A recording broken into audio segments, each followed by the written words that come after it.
Hello students. आज नया chapter है आपका, कंटिन्यूटी समाप्त हो गया। अब उसमें आप लोग देखेंगे, बनाएंगे, जो प्रॉब्लम होगा तो फिर आगे भी हम लोग करेंगे।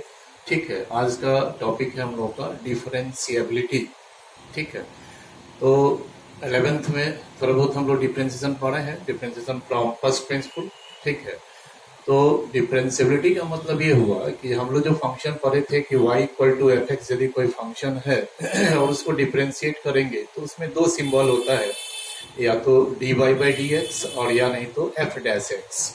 तो ये dy बाई डी एक्स जो है ये derivative of y with respect to x, या differential coefficient of y with respect to x।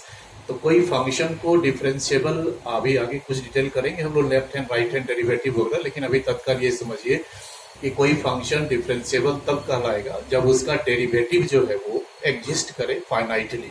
ठीक है, तो थोड़ा सा इसको हम पीछे से ला रहे हैं। 11th में हम लोग पढ़े थे कि यदि y equal to f x होता है, y is a function of x, और यदि x में डेल्टा x इंक्रीमेंट हो और उसे करस्पॉन्डिंग y में यदि डेल्टा y इंक्रीमेंट हो, तो हम लोग करते थे कि y plus delta y equal to f x plus delta x. ये दोनों को अगर सब्ट्रैक्ट करें तो डेल्टा y आ जाता है f x plus delta x minus F x, और तब delta y by delta x निकालते हैं तो this is F x plus delta x minus F x by delta x. अब इसका यदि हम लिमिट ले लें delta y by delta x का, डेल्टा एक्स टेंड्स टू 0 पर हम दोनों साइड में लिमिट ले लें तो limit delta x tends to 0 delta y by delta X equal to हो गया limit delta x tends to 0 F x plus delta X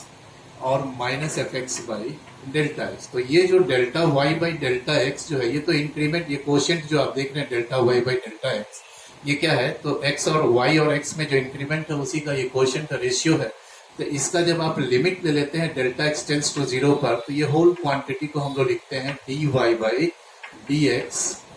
तो dy बाई dx देखिए limit delta x tends to 0 F x plus delta x minus F x by delta x है। तो अब सवाल है कि dy बाई dx तो limit के टर्म में एक्सप्रेस किया हुआ है, तो dy बाई dx तो तभी एग्जिस्ट करेगा जब ये लिमिट एग्जिस्ट करेगा।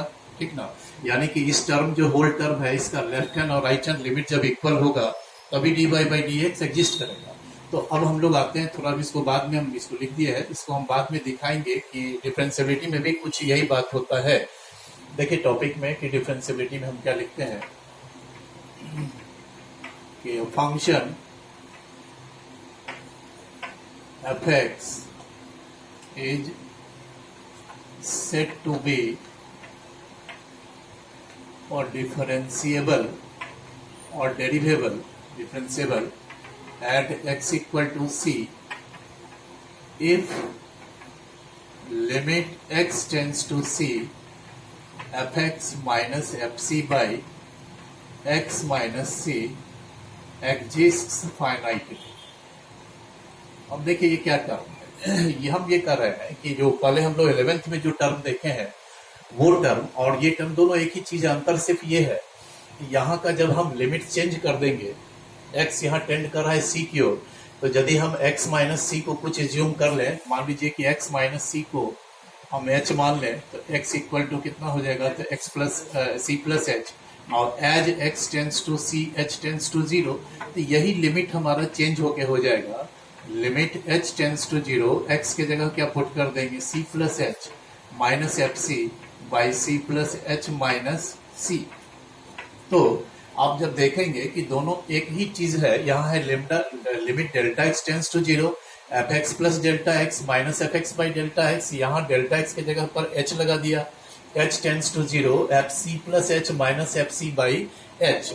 तो देखिए यहाँ डेल्टा एक्स डिनोमिनेटर में है, यहाँ h डिनोमिनेटर में है, यहाँ x के जगह पर c रखा गया है, ठीक है, और डेल्टा x के जगह h रखा गया। तो यदि x के जगह हम c डाल दें, डेल्टा x के जगह h डाल दें, तो ये दोनों टर्म तो वही चीज सेम हो जाता है। तो जो हम लोग फर्स्ट प्रिंसिपल से जो पढ़े हैं डेरिवेटिव का, फर्स्ट प्रिंसिपल से कि dy बाई डी एक्स या एफ डैश एक्स होता है limit delta x tends to 0 F x plus delta x minus F x by delta x, या डी शर्मा के बुक में आप देखेंगे कि लिमिट h टेंड्स टू 0 होगा F x plus H minus F x by h. तो ये जो डेरिवेटिव है, ये डेरिवेटिव कब एग्जिस्ट करेगा इसी के बारे में हमको विचार करना है। तो ये है डेरिवेटिव एट सी, ठीक है। और ये डेरिवेटिव फंक्शन का जो है वो इतने के बराबर है, या डेरिवेटिव एट सी आप लेंगे तो ये होगा। यहाँ का जब लिमिट हम चेंज करेंगे दोनों रिजल्ट सेम हो जाता है, ठीक है। तो इसी के बारे में थोड़ा हम लोग को डिस्कस करना है कि कोई भी function, any function f x is said to be differentiable at x equal to c if this term, जो कि एक्स इक्वल टू सी पर डेरिवेटिव होता है, दिस टर्म एग्जिस्ट फाइनाइटली। अब ये टर्म एग्जिस्ट करेगा फाइनाइटली तभी जब ये लिमिट एग्जिस्ट करेगा। तो इसी से हम लोग आगे बढ़ते हैं कि दैट इज, अब इसी लिमिट का हम लोग लेफ्ट हैंड और राइट हैंड करेंगे तो क्या बनेगा, तो limit x tends to C minus F x minus F C by x minus C is equal to limit x tends to C plus F x minus F C by x minus सी। ये left hand, इस limit का ये left hand limit हुआ और उसी का ये right hand limit हो गया। अब यहाँ का लिमिट जब हम लोग चेंज करेंगे, आपको पता है कि अगले स्टेप में क्या लिखते हैं हम लोग, कंटिन्यूटी में देखें, h टेंस टू 0 और लेफ्ट हैंड में x के जगह c माइनस एच पुट कर देंगे।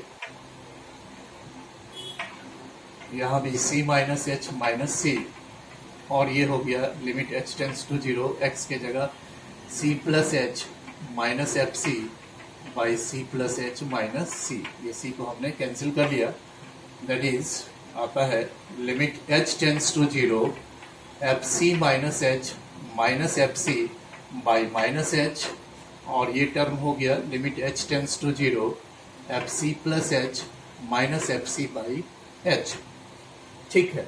तो ये जो टर्म है इसी को हम लोग क्या कहते हैं, left hand derivative at x equal to C, या शॉर्ट में लिखते हैं L H D at x equal to C. और इस होल टर्म को कहते हैं right hand derivative at x equal to C, और इसी को हम लोग लिखते हैं R H D at x equal to C. तो कोई फंक्शन किसी पॉइंट x इक्वल टू सी पर डिफरेंशिएबल तभी कहलाएगा जब x इक्वल टू सी पर जो फंक्शन का लेफ्ट हैंड डेरिवेटिव है और जो राइट हैंड डेरिवेटिव है वो दोनों इक्वल हो जाए, ठीक है, तब वो डिफरेंशिएबल। जैसे लिमिट कब एग्जिस्ट करता है, हम लोग कंटिन्यूटी में पढ़े हैं, कंटिन्यूटी के पहले एग्जिस्टेंस ऑफ लिमिट में कि limit x tends to C F X कब एग्जिस्ट करेगा, जब उस पर limit x tends to C minus F x equal to limit x tends to C plus F x, ठीक है। तो जो डेरिवेटिव एग्जिस्ट करेगा, derivative at x equal to C, तो यही टर्म होता है, ठीक है। ये तो हम लोग 11th में ही पढ़े हैं। तो डेरिवेटिव जो है ये तभी एग्जिस्ट करेगा क्योंकि ये डेरिवेटिव लिमिट में दिया हुआ है, जब ये लिमिट एग्जिस्ट करेगा, और यानी कि इसी लिमिट का हम लोग लेफ्ट हैंड और राइट हैंड करके दिखा देंगे। तो ये लेफ्ट हैंड से जो आया वो लेफ्ट हैंड डेरिवेटिव कहलाएगा और ये राइट हैंड डेरिवेटिव। तो जब ये दोनों इक्वल हो जाता है तो फंक्शन डिफरेंशिएबल होगा। अब हम लोग देखें कि ज्योमेट्रिकली इसका क्या मतलब होता है कि लेफ्ट हैंड डेरिवेटिव किसको रिप्रेजेंट करता है, राइट हैंड डेरिवेटिव किसको रिप्रेजेंट करता है।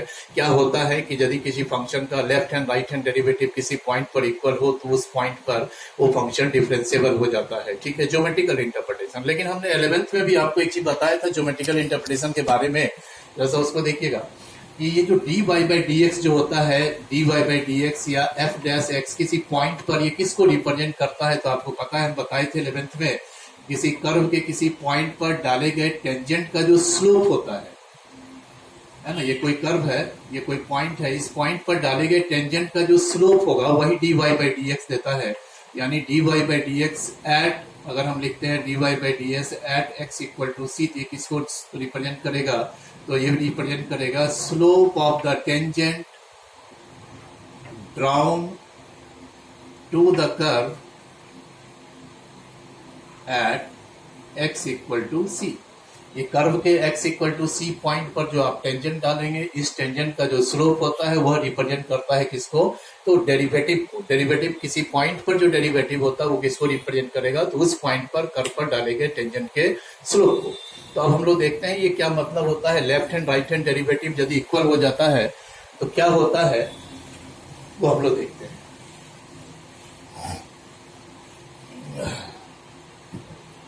देखिए ज्योमेट्रिकल इंटरप्रिटेशन ऑफ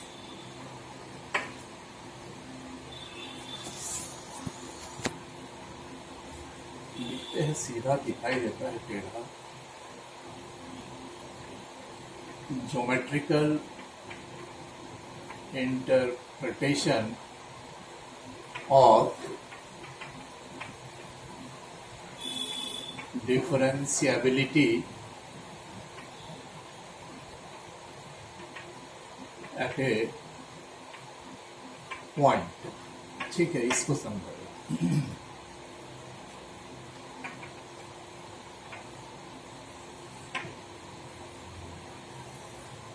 मान लेते हैं ये कोई एक कर्व है y equal to f x. ठीक है, ये एक्सेसिस पर पॉइंट लेते हैं हम लोग C0। तो ये जो पॉइंट है कर्व का, ये पॉइंट क्या हो जाएगा, तो C FC हो जाएगा। इस पॉइंट का कोऑर्डिनेट क्या हो जाएगा, C FC, चूंकि FC सा तो C ही रहेगा और ऑर्डिनेट इसमें हम लोग x के जगह C पुट कर दिए तो वो FC हो गया। मान लें कि इसका दो नेबरहुड पॉइंट्स पर हम विचार करें, एक राइट नेबरहुड और एक लेफ्ट नेबरहुड। मान लिया जाए कि ये पॉइंट था मेरा Q, इसको हम P ले लें और इसको R ले लें। तो P और Q को एक ज्वाइन कर देंगे इस तरह से। P और Q को जब हम ज्वाइन कर देंगे तो एक कॉर्ड बनेगा कर्व का, और R और Q को भी ज्वाइन करने से, है ना, एक कर्व का क्या बन जाता है, कॉर्ड ही बन जाता है। थोड़ा सा पिक्चर को, थोड़ा फिगर को हमको और बड़ा करने दें। थोड़ा सा डिस्टेंस पर लेते हैं पॉइंट। ये Q हो गया, ये P हो गया।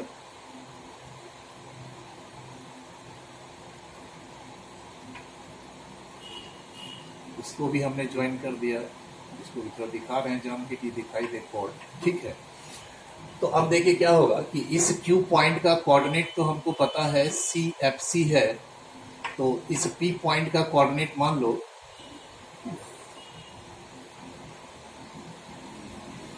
ये पॉइंट हम लेते हैं C प्लस H0 और ये पॉइंट लेते हैं C माइनस H0। ठीक है, C पॉइंट का दो नेबरहुड पॉइंट्स लिए, एक C माइनस H0 और एक राइट में C प्लस H0। तो कर्व पर जो करस्पॉन्डिंग पॉइंट होगा यहाँ, इस P पॉइंट का कोऑर्डिनेट क्या होगा, FC सा C प्लस H, ऑर्डिनेट कितना हो जाएगा FC प्लस H, इसमें पुट करेंगे C प्लस H। उसी तरह से इस R पॉइंट का कोऑर्डिनेट हम निकालेंगे, क्या होगा, C minus H, F C minus H। ठीक है, तो अब देखिए कि ये जो कॉर्ड PQ है, slope of the chord PQ। ठीक है, तो आप स्ट्रेट लाइन में पढ़े हैं कि यदि किसी लाइन पर मान लिया जाए कि ये कोई स्ट्रेट लाइन है, P का कोऑर्डिनेट है x1 y1 और Q का कोऑर्डिनेट है x2 y2, तो इस PQ का जो स्लोप होगा m ग्रेडियंट, वो कितने के बराबर होता है, तो y2 माइनस y1 बाई, यानी difference of y coordinate by difference of x coordinate. तो जब PQ का स्लोप निकालेंगे तो क्या हो जाएगा, तो FC plus H minus FC by C plus H minus C। ठीक है, बोलिए। इसी तरह से जब हम लेते हैं कि slope of the chord RQ, तो ये कितना हो जाएगा, F C minus H minus FC by C minus H minus C। ठीक है, बोलिए।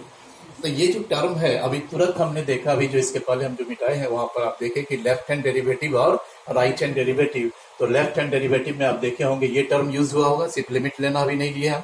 तो यहाँ टर्म है ये FC minus H minus FC by minus H, जो लेफ्ट हैंड में यूज होता है, और राइट हैंड में ये वाला टर्म यूज होता है FC plus H minus FC by H।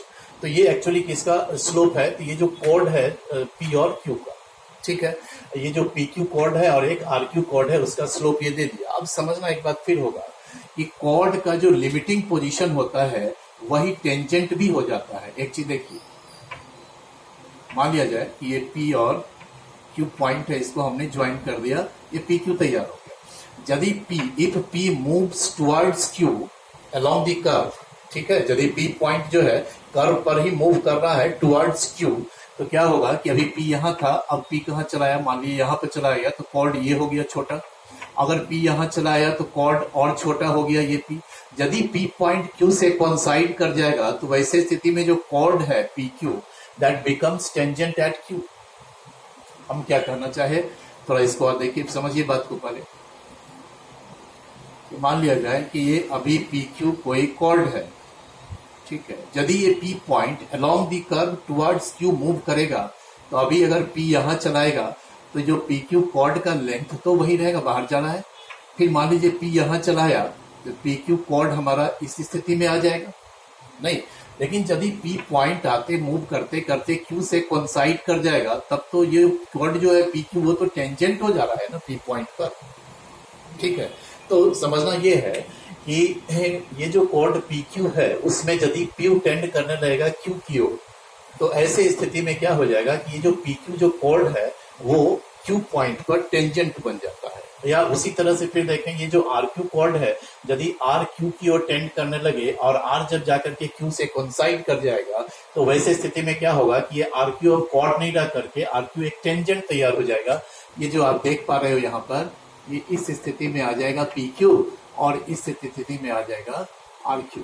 That is in PQ और RQ जो है वो टेंजेंट हो जाता है किस पॉइंट पर, Q पॉइंट पर। कब, तो वो चीज समझिएगा कि as P tends to Q और R टेंड्स टू Q, ठीक है, देन H टेंड करने लगेगा जीरो की ओर। इसको समझा जाए कि जब भी P पॉइंट Q की ओर टेंड करने लगता है तो वैसे स्थिति में जो विड्थ है, इस दोनों पॉइंट के बीच का जो विड्थ आप देख रहे हैं, डिस्टेंस जो H है, H जो है डिस्टेंस, ये लगभग जीरो होने लगेगा ना। जब ये P पॉइंट Q की ओर टेंड करने लगेगा, ये देखिए डिस्टेंस और कम जाएगा, ये कहाँ P यहाँ चलाएगा और ये डिस्टेंस, यानी जो H जो है दोनों के बीच का जो मार्जिन जो है वो H क्या हो जाएगा, तो जीरो हो जाएगा। ये समझना है कि as P tends to Q और R tends to Q then H tends to zero and chords PQ and RQ become tangent at Q। क्यों भाई? क्योंकि जो कॉर्ड जो टेंजेंट जो होता है वो एक्चुअली क्या है, टेंजेंट तो कॉर्ड का ही लिमिटिंग पोजीशन है। तो जब आप देख पा रहे हो कि ये PQ कॉर्ड का स्लोप दिया हुआ है इतने के equal FC plus H minus FC by H, ये किसका स्लोप दे रहा है, तो slope of the chord PQ का स्लोप दे रहा है ये टर्म, ठीक है। और जब हम कॉर्ड PQ का जब ये H जब टेंड करने लगता है जीरो की ओर, या जब P टेंड करने लगता है Q की ओर, वैसे स्थिति में H टेंड करने लगता है जीरो की ओर, तो उस स्थिति में क्या हो जाएगा कि ये जो कॉर्ड है वो तो Q पॉइंट पर टेंजेंट हो जाएगा। तो यदि अभी ये टर्म, ये एक्सप्रेशन जो है, ये एक्सप्रेशन अभी किसका स्लोप दे रहा है, तो कॉर्ड PQ का स्लोप दे रहा है। लेकिन जब Q टेंड करने लगेगा P की ओर, दैट इज H टेंड करने लगेगा जीरो की ओर, अर्थात जब इस एक्सप्रेशन का हम H टेंड्स टू जीरो पर लिमिट लेंगे तो अब ये जो वैल्यू है वो PQ कॉर्ड का नहीं स्लोप देगा, अब किसका स्लोप देगा, ये तो टेंजेंट एट Q का स्लोप देगा। अभी ये स्लोप दे रहा है किसका, तो कॉर्ड PQ का स्लोप दे रहा है। और कॉर्ड PQ का ही लिमिटिंग पोजीशन जो है वो टेंजेंट हो जाता है एट Q पर, जब PQ की ओर टेंड करने लगे H जीरो की ओर। तो वैसे स्थिति में इसी एक्सप्रेशन का जब हम लिमिट ले लेंगे, देखिए कॉर्ड PQ का लिमिटिंग पोजीशन टेंजेंट है, सो इसका जो लिमिटिंग वैल्यू होगा वो उस टेंजेंट का स्लोप देगा। अभी ये किसका स्लोप दे रहा है, तो अभी ये PQ कॉर्ड का स्लोप दे रहा है। और जब PQ की ओर टेंड करेगा, दैट इज H जीरो की ओर टेंड करेगा, यानी कि हम इसमें लिमिट ले लेंगे H टेंड्स टू जीरो पर, तब ये कॉर्ड PQ का स्लोप नहीं रह जाएगा, तब ये टेंजेंट एट Q का स्लोप हो जाएगा। तो दोनों ही दिशाओं से, दोनों ही साइड से, लेफ्ट ऑफ Q से, Q के लेफ्ट में भी एक कॉर्ड है और Q के राइट में भी एक कॉर्ड है, तो दोनों तरफ से Q पॉइंट की ओर जब आप टेंड करते हैं, P से और R से दोनों तरफ से जब आप Q की ओर टेंड करते हैं, तो वो दोनों का दोनों कॉर्ड जो है वो कॉर्ड नहीं रह जाएगा, वो दोनों का दोनों आकर के Q पॉइंट पर बिल्कुल टेंजेंट हो जाएगा और एक यूनिक टेंजेंट क्रिएट करेगा इस तरह से, ठीक है। तो वो चीज है, तो समझना ये है कि अभी ये expression slope of the chord दे रहा है, और जब इसी का हम लिमिट ले लेंगे तब क्या हो जाएगा, एंड देयरफॉर जब इसी एक्सप्रेशन का हम लिमिट ले लेते हैं, limit H tends to zero FC plus H minus FC by H, तो ये किसको रिप्रेजेंट करेगा, तो slope of the tangent, slope of the tangent to the curve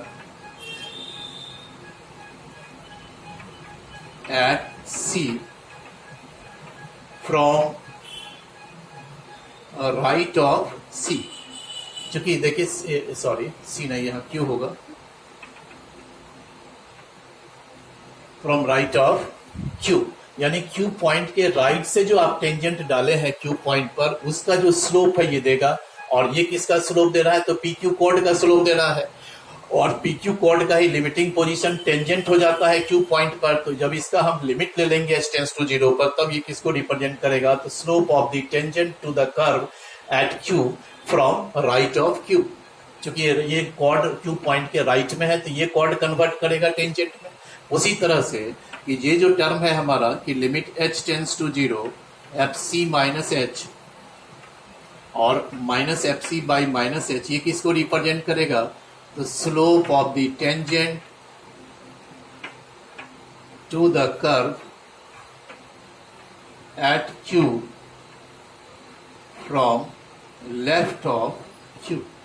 यानी ये आर क्यू कोड जो है ये तो Q पॉइंट के लेफ्ट में है, तो ये जब R टेंड करने लगेगा Q की ओर, तो ये लेफ्ट से टेंजेंट में कन्वर्ट होगा। और जब P कन्वर्ट मूव करने लगेगा Q की ओर, टेंड करने लगेगा मूव Q की ओर, यानी H टेंड करने लगेगा 0 की ओर, तब ये PQ कोड कन्वर्ट करेगा टेंजेंट में। ठीक है, तो अब हमको ये समझना है कि देखिए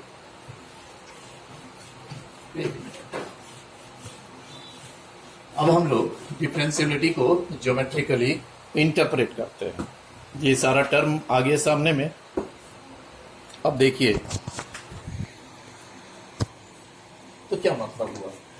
तो यदि हम ऐसा लिखते हैं कि एफ एक्स इज, मुख्य बात यही है, ध्यान दीजिए, F x is differentiable at x equal to C. तो अभी हमने देखा था क्या था हमको, तो L H D at x equal to C is equal to R H D at x equal to R H D at x equal to C. अब ये L H D at x equal to C कितना होता है? तो limit H tends to 0 F C minus H minus F C by minus h, और R H D कितना था? तो limit H tends to 0 F c plus H minus F C by h. देखना है अब ये दोनों टर्म किसको रिप्रेजेंट कर रहा है? तो ये किसको रिप्रेजेंट करेगा? ध्यान दीजिए, हमने उधर लिखा है साइड में, ये किसको रिप्रेजेंट कर रहा है? तो slope of the tangent to the curve, slope of the tangent to the curve at Q from left of Q। ठीक है, इज इक्वल टू, ये टर्म किसको रिप्रेजेंट कर रहा है? तो ये दे रहा है slope of the tangent to the curve at Q from right of Q। समझना ये है हमको कि यदि कभी ऐसा हो किसी कर्व के साथ कि किसी कर्व के किसी पॉइंट पर आप लेफ्ट से जो टेंजेंट डाल रहे हैं उसका भी स्लोप वही है, और राइट से भी टेंजेंट अगर आप डाल रहे हैं तो उसका भी स्लोप वही है। इसका मतलब होगा कि उस पॉइंट पर जो लेफ्ट और राइट से जो टेंजेंट डाल रहे हैं वो बिल्कुल हेड ऑन इस तरह से कोइंसिडेंट हो जाएगा, कोइंसाइड कर जाएगा, क्योंकि स्लोप ही सेम होने का तो ये मतलब होगा। अब अगर आप देखिए ऐसा है, अब इस दोनों लाइन को देख करके कोई भी कहेंगे कि इस दोनों का स्लोप सेम नहीं है, क्योंकि दोनों लाइन का जो inclination with the x axis है वो तो डिफरेंट है। लेकिन यदि दोनों लाइन का स्लोप सेम है तो दोनों लाइन की स्थिति तो बिल्कुल ऐसी होगी। बिल्कुल दोनों लाइन का स्लोप सेम है तो दोनों लाइन की स्थिति ऐसी भी हो सकती है, पैरेलल या कोइंसिडेंट, कि दो लाइन का स्लोप यदि सेम है, इक्वल है, तो दोनों लाइन या तो पैरेलल होगा या तो कोइंसिडेंट होगा। ठीक है, तो अब समझना है कि यदि किसी फंक्शन, कोई फंक्शन किसी पॉइंट x इक्वल टू सी पर डिफरेंशिएबल है, तो इसका मतलब ये हुआ, हम लोग पढ़े कि L H D at x equal to c equal to R H D at x equal to c. L H D के लिए ये एक्सप्रेशन यूज होता है, limit h tends to 0 F C minus H minus F C by minus h, और R S D के लिए limit h tends to 0 F c plus H minus F C by h. लेकिन यहाँ हमने साइड में पहले हम लोग देख चुके हैं एक बात कि ये जो टर्म है, ये जो एक्सप्रेशन है, ये किसको रिप्रेजेंट कर रहा है? तो ये slope of the tangent to the curve from right of Q कर रहा है, at Q, from right of Q. और ये टर्म किसको रिप्रेजेंट कर रहा है? तो slope of the tangent to the curve at Q from left of Q. तो सवाल ये उठता है, इसका ये मतलब हो गया कि यदि दोनों का स्लोप सेम है तो tangent at Q from left and right coincides. इसका ये मतलब होगा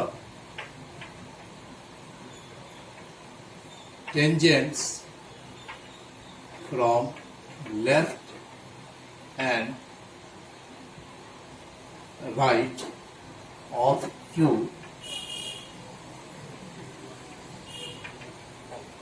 coincide.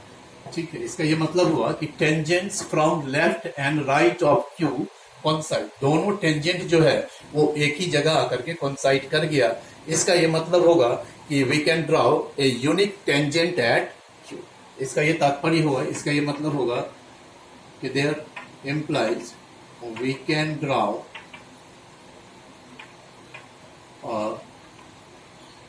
Unique tangent at Q. कहने का ये मतलब है कि कोई कर्व किसी पॉइंट पर डिफरेंशिएबल तब कहलाएगा, है ना। लास्ट में हम लोग ये कंक्लूजन निकाले कि कोई कर्व किसी पॉइंट पर डिफरेंशिएबल तब कहलाएगा जब उस पॉइंट पर हम लोग एक यूनिक टेंजेंट डाल सकते हैं। कहने का ये मतलब हुआ कि आप उस पॉइंट पर लेफ्ट से जो टेंजेंट डालेंगे और राइट से जो टेंजेंट डालेंगे, दोनों जाकर के क्या होना चाहिए? कोइंसाइड कर जाना चाहिए। ठीक है, अब मुख्य बात यह है कि कर्व पर ऐसी घटना कब हो सकती है कि आप कर्व के किसी पॉइंट पर आप लेफ्ट से भी टेंजेंट डाल रहे हैं और राइट से भी टेंजेंट डाल रहे हैं, तो दोनों का दोनों एक यूनिक लाइन हो जाता है, दोनों एक ही लाइन बन जाता है। ये कब संभव है? ये तभी संभव है कि जब कर्व के जिस पॉइंट पर आप टेंजेंट डाल रहे हैं वह कर्व का एक स्मूथ पॉइंट। कर्व पर दो तरह का पॉइंट आपको दिखाई देगा, एक कर्व पर स्मूथ पॉइंट होता है और दूसरा कर्व पर एक कॉर्नर पॉइंट होता है। कि अगर मान लिया जाए कि कर्व हमारा कुछ ऐसा है, ग्राफ अगर मान लीजिए किसी कर्व का,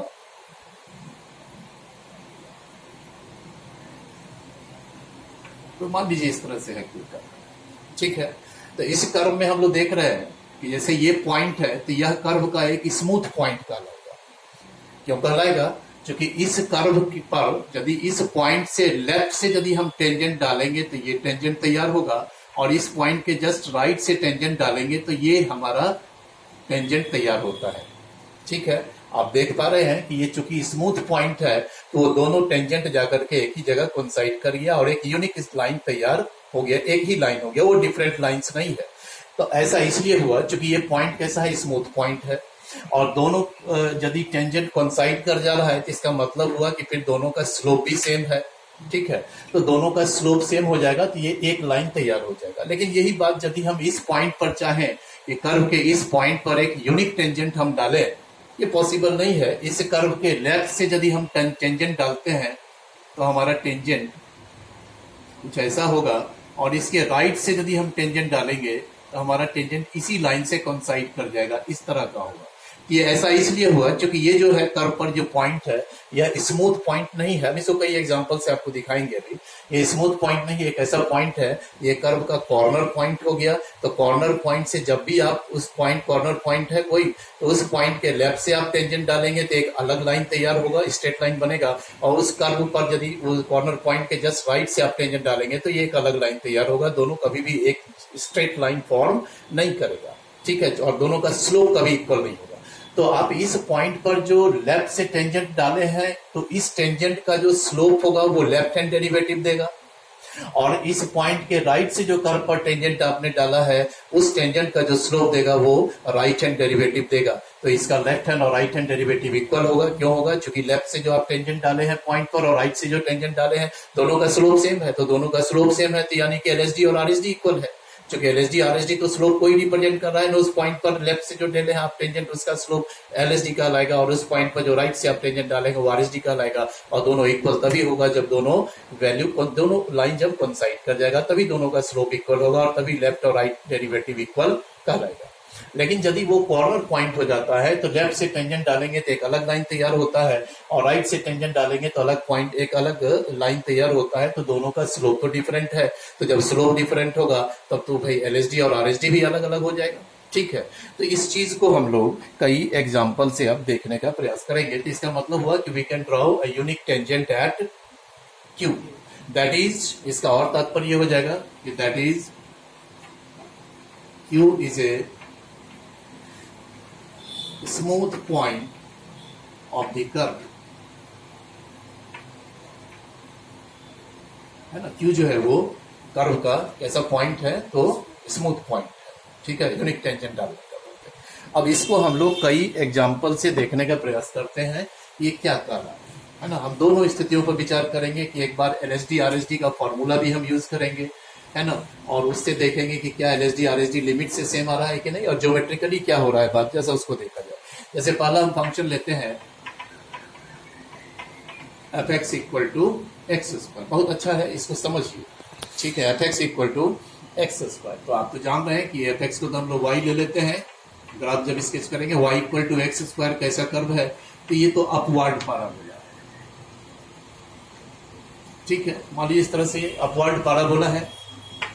अब इसमें एक चीज समझने का है कि जो बात हम अभी सारा यहाँ तैयार किए हैं थ्योरी में, ज्योमेट्रिकल इंटरप्रिटेशन, और वो इसको थोड़ा इसमें फील करने का प्रयास किया गया कि यदि मान लो कि कर्व में हम 1 पुट करें, x की जगह 1 पुट करेंगे तो y कितना हो जाएगा, 1 हो जाएगा। तो 1 1 एक पॉइंट हम देखते हैं यहाँ पर, ये पॉइंट आ रहा है हमारा P1 1 2 2, अगर 2 यहाँ पुट करेंगे तो y 4 हो जाएगा, 2 4।